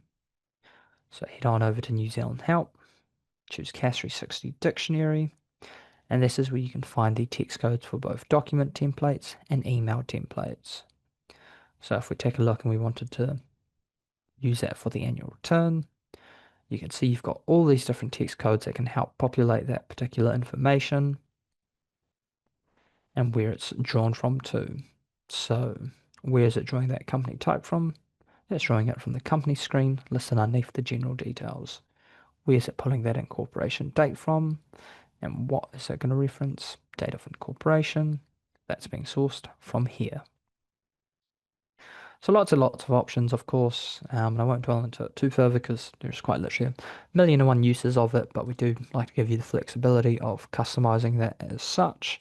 As you can see with that branded one that I ended up doing, it did end up turning out quite differently. But once you are happy with it, you just want to hit save and then upload that back into CAS 360 using this upload button here.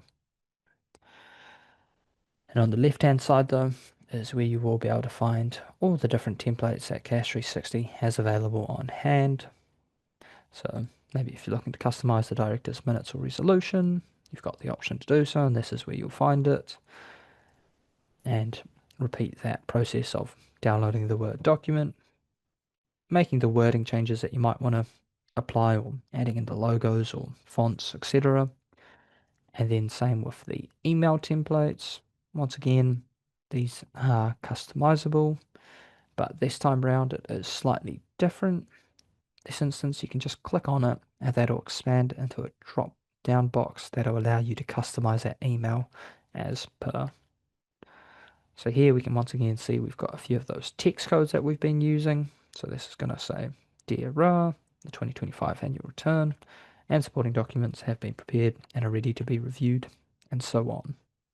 If there's any additional sort of clauses, terms, etc., whatever it may be that you are wanting to add in, you can literally add that all in here for you to use moving forward.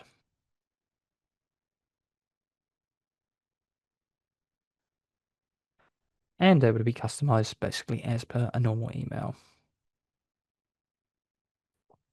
Once you're done here though, do just note that you'll need to hit update and that'll then be applied. And if you are wanting to create multiple versions or have different variations on hand, simply hit create new and that'll then create a brand new version of the master or base template for you to go ahead and edit as such. And I did mention if there is one that you are perhaps using multiple times, you can also choose to go ahead and set that as the default version. And once you've done so, you'll see that default tag appear right next to it. I did also mention that we do have some settings around emails available. So if you haven't already checked this one out, I would highly suggest doing so. So you are able to check out or have the user's full name as the sender's name. If that's left toggled on, this simply means that Ra Williams will appear as the sender name when items are making their way out from CAS 360 to the client's email. You can, however, adjust this if you wanted it to be something a little bit more generic or reflect something else. In this case, simply typing that in, and then that would then instead say Accounting Firm Limited as the sender, for example. Do note this is not changing the email address this is changing from. This is still making its way out from the CAS 360 or the no reply at CAS 360 email. However, if you are really needing to have that email come from your own firm's email address or something along the lines of that, you do have the option to be able to set up a custom email address, though do note that this is a separate process and does have a additional fee. However, that option is there for you if you do wish to utilize that.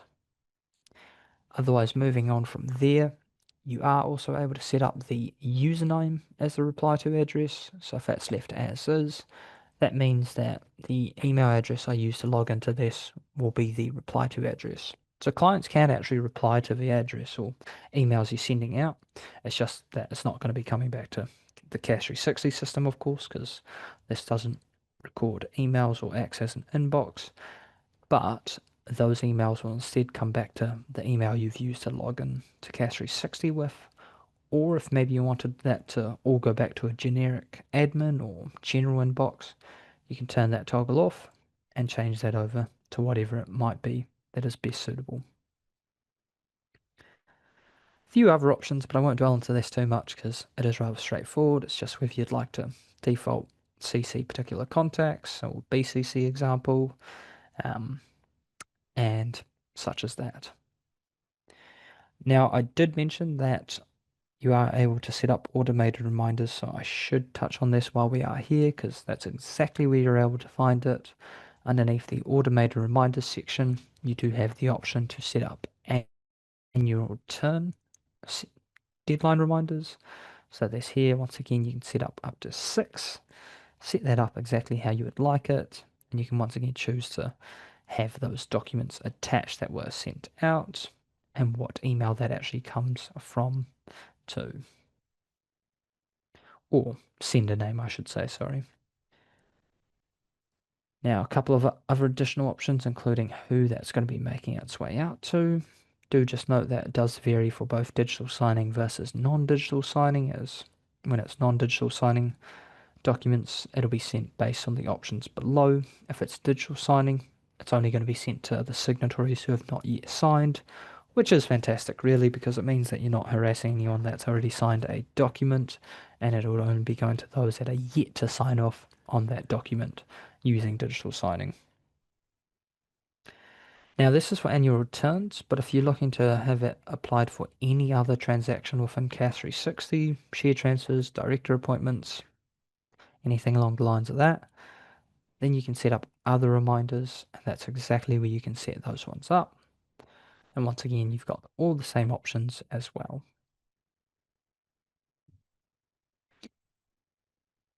Now, if you're curious about what email that uses, that's once again the ones listed under the email templates. And I believe it is the document deadline reminder. Lovely. There we have it. So you've got your digital signing document deadline reminder as well as your standard document deadline reminder.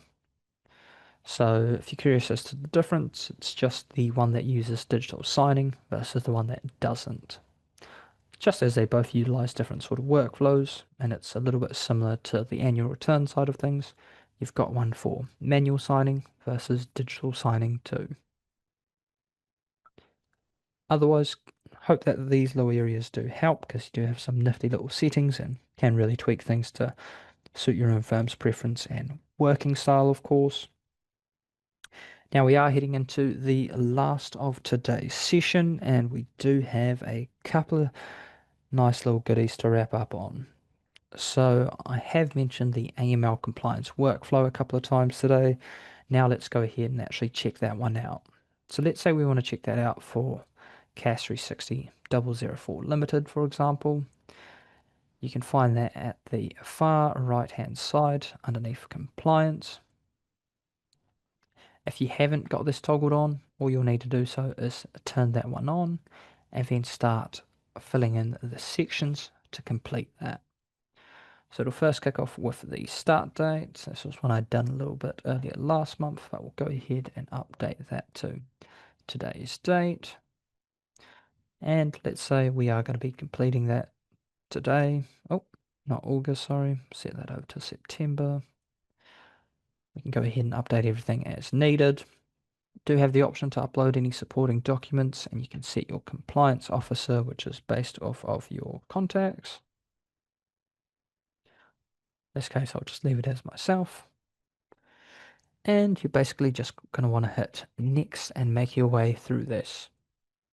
Now, basically, once you've made your way through it and it's got everything that is required, it'll show up with a nice green tick mark as per. Now, this is one I've worked with previously, so we can see we've got a few green ticks, but it's just in the interest of time and being able to show you what it can look like if you've added in various types of information. But within the next step, you'll cover the nature of business relationship, and you can go ahead and choose what that one is there. Got a range of different ones, and you can add in multiple options as well as a free text option in case any of these, or in case it falls out of the standard ones we have available here. Add in any text as mentioned, and if you like, can also add in supporting pictures, documents, etc. Now, you aren't limited. You can actually add in multiple business relationships. So if it is quite a complicated scenario, you will be able to add those all in as such. If not, though, you can always hit that X mark and that'll remove it as such if you've accidentally added one too many or things change. Continue to make your way through via that next button. Now, if you have source of funds toggled on, you will need to go ahead and add in that additional information to help reference why this has been included. If not, you can leave that as is. But if you have got it turned on and none of that additional information has been added to support this, you will get that highlight in red to advise this is still requiring more input. But I'm just going to go ahead and add in some free text to help fill this one out, and we'll see why a little bit later.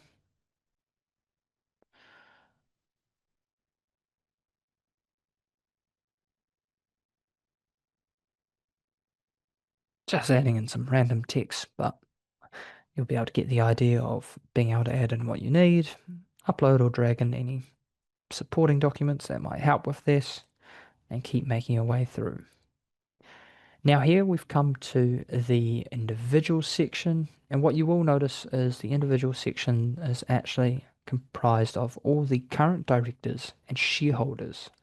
So here we can see that there are the initial shareholders of the likes of our joint members, which is Clifford and Barden, as well as Alexia and myself, which we actually added in. And then same with Alexia and Clifford. So you've got all those shareholders alongside the individual members' details, which we've already got added in as directors, however, but we've got both them listed as the joint member and their own individual director holdings. I've also got myself, which is both a shareholder and a director, and it does have those little tags to help reference this as well. Same with Clifford, we can see that he's a director but also has joint shareholdings. Same with Barden, once again being both a director and having joint shareholdings. Now you can also choose to have the compliance and due diligence workflow toggled on for individuals. So if I did want to have this applied for my own contact here, you can choose to either have the PEP check required option as left on or off, added the text and supporting documents for this, same with source of funds if we wanted to as well.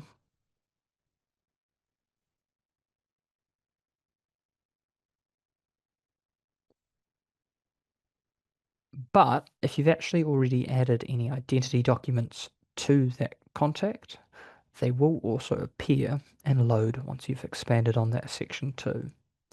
So this means that when this driver's license is coming up for expiry, we'll actually be notified about that, and we'll also get a notification for once it has expired. And that'll automatically pull through once you've expanded on this compliance section for any individuals as well.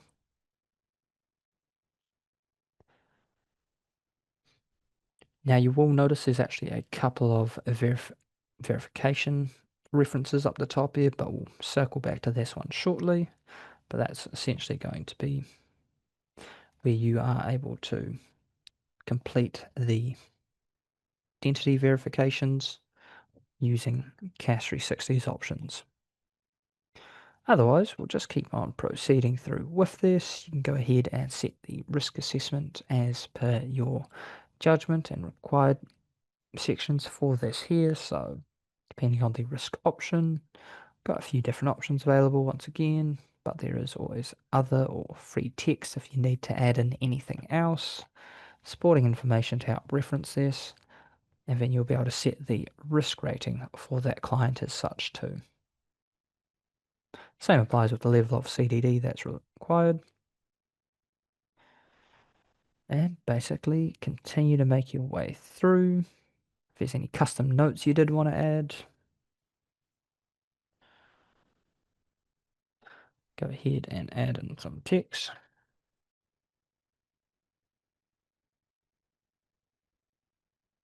You can now see that that note has been added in. And of course, if you are actually needing to pick this up because maybe you are in the middle of a massive change at the office or something, you need to come back to this, or you get an important phone call and have to dip out the office, can always choose to hit that save for later button. That'll save the current information and allow you to come back to this at a later date too. Otherwise, go ahead and check out the last section, which is the risk review. Confirm who this one was completed by. Change that date completed to over to reference this month. And now that's been marked as being completed and updated, so that's now turned green. Go ahead and set whenever that next review might be required. It'll obviously update that compliance alert that we had pop up for this one, as it was advising us that we had that due at the end of this month. And if you do like, you can actually send this through to a reviewer as well. So similar to the document production screen, we are able to have a reviewer check over that information. So if you've got interns or new staff that you would like to have them run this over with someone else, or you have a mentor or a senior member that you want them to check over, you do have that available for both your standard transactions within CAS 360 via that center reviewer tag that's available on the document production screen, but also available for the compliance screen too. Now, once everything is completed, just go ahead and hit save. That has now saved all that information. And what you will be able to do once that is completed is you can go ahead and hit download compliance report. Now, what's going to be created is essentially a report of all that information that you've listed in there. Hence why I add in a few sort of custom bits and pieces here, because we can actually now see all that added in. And that's going to have a nice little breakdown of all that information that we've listed there as such. So there's some of those custom notes I added in.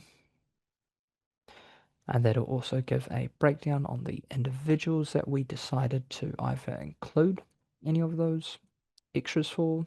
So here we can see for myself, I did toggle pep checks on for yes, and there's that custom note or information that we would have added. Same with the source of funds. And it also let you know of if any identity documents have been added into. In this case, there's that driver's license, but you'll be able to see that for the others if they have it as well. Last one being the risk assessment level that we had set. Once again, see that information we added. And of course, our custom notes.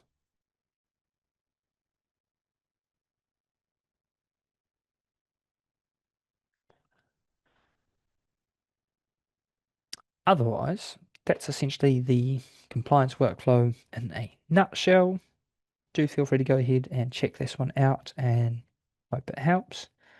But what I did also touch on, and we'll go ahead and actually circle back to that one now, was the verification options or identity verification options you've got available on hand within CAS 360. So you'll see you've got these two buttons next to the contacts, and these will also be able to be seen next to any of the contacts in your global contact screen, but can also be found underneath the compliance workflow. I'll break down what basically both of these different options allow you to do. So your blue option, which mentions verify identity, essentially means that if you've got the driver's license on hand and the client is happy for you to complete that identity verification, you can actually run that identity verification using BGL ID to confirm the information that's been inputted here and the information you have on hand for that contact. Let's, however, say you don't have their driver's license, but you did want them to complete a identity verification check. You can choose to request an ID verification. So if we go ahead and click on that one there, this is where you'll be able to then send out a verification check using BGL ID. And depending on what type, you do have a couple of different checks available. Standard being the first one on the left hand side at $9 per check, and that'll compare that driver's license up against multiple databases, including the government ID database, anti-money laundering database, and global sanctions database. So obviously really helpful ensuring that hopefully their driver's license is legitimate, as well as making sure that there is no bad news out there around this contact, hopefully. You do have the advanced check, however, that can simply just be toggled to have that applied.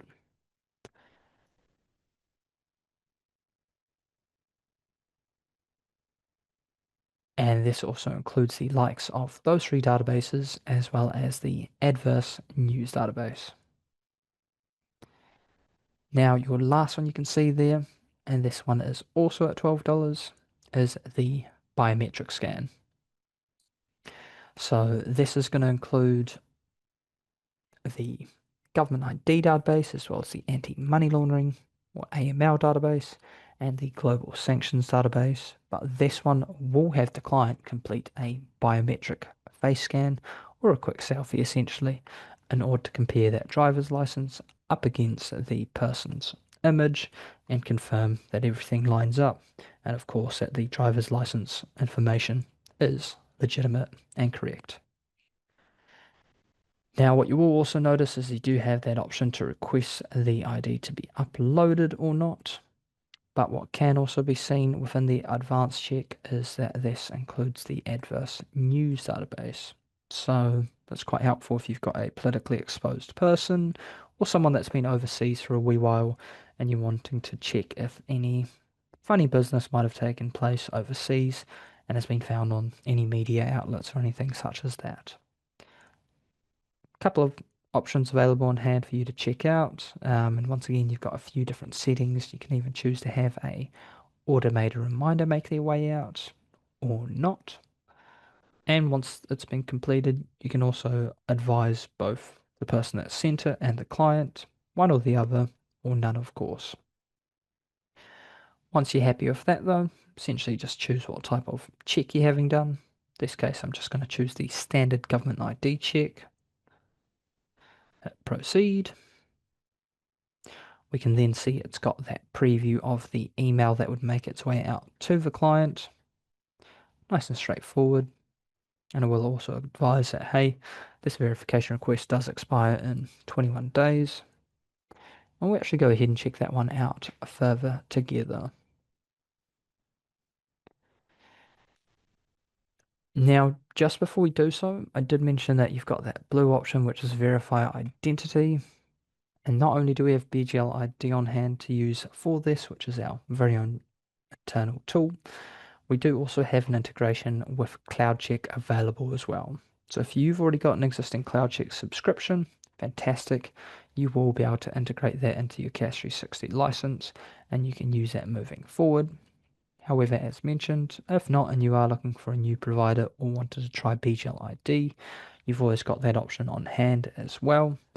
And this is charged on a usage model as well, so it's not a continuous subscription, it's just used or paid on a use by basis. So quite helpful for a few firms, especially the ones that might see a little bit more fluctuation throughout the year. Nonetheless, let's go ahead and check out our emails. Should now hopefully have seen that one come through. So just give it a refresh.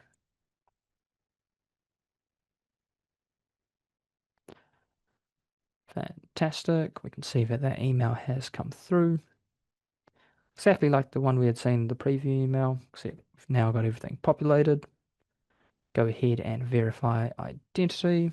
So this is essentially the process that your client would end up running through. Send that code through to myself. So what I am taking you through right now is that same email they would have received, and this is the same process they would end up going through themselves to ensure that they complete the identity verification. So here we can see we've got my contact information as such. And what we can do alongside following these instructions if you're not too sure, but luckily I am quite familiar with this one. So I can go ahead and add their identification, choose driver's license. Now I do just have a test license, but I'm just going to go ahead and fill it out and pretend that this is somewhat legitimate because this is exactly the process that your own client would be looking to follow. So I'm just going to input some dummy data here.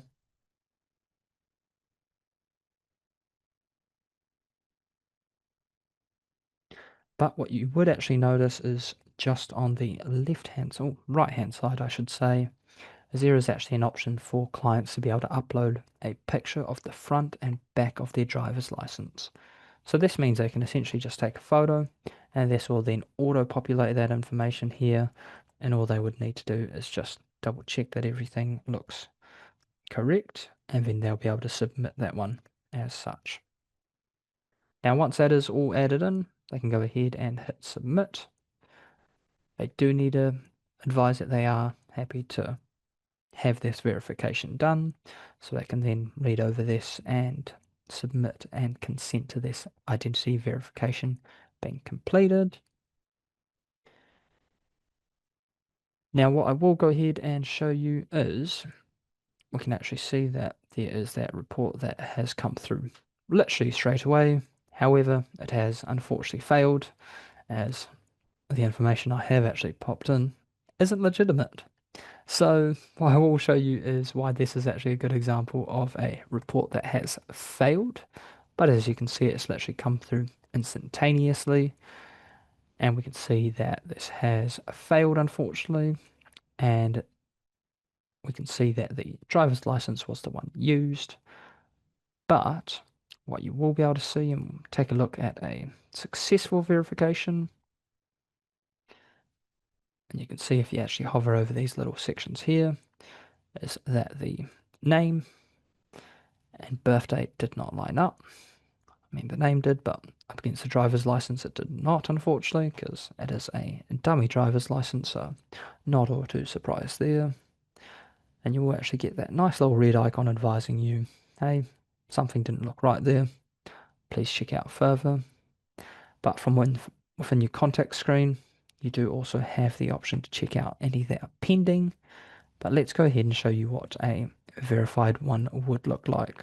So for this individual here for Ronald Lopez, where it did pass, we can actually see what did end up going through. It actually matched up, so the name against the driver's license does match, perfect. Same with the date of birth as such. And if you want, you can even click into that there. And underneath the compliance section, you're able to access that report as well. This time around, however, though, it does tend to have a little bit more information, and it will let you know if the biometric option was selected or not. If it was, it would then advise of that, of course. But in this case, we can see it's passed the PEP and sanctions check. And of course, that information that was used for this individual.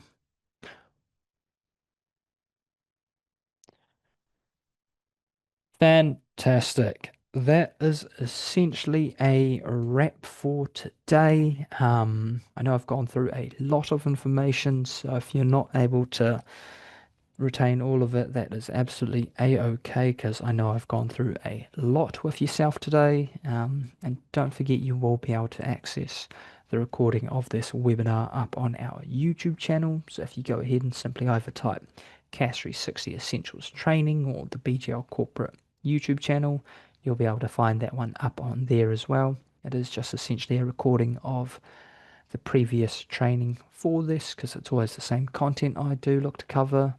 But otherwise, I'm actually so glad you were able to come and join us in today's session. I do hope you're able to take a few key learnings away from it and maybe learn about a little bit more about some of the functions that you haven't been using, but can definitely see yourself using more moving forward and letting the software do the heavy lifting as such.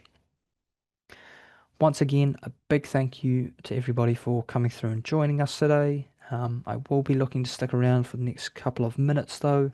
So if you have any questions or anything you wanted to fire through based off of today's session, feel free to still reach out. I mean, that Q&A chat box is still live.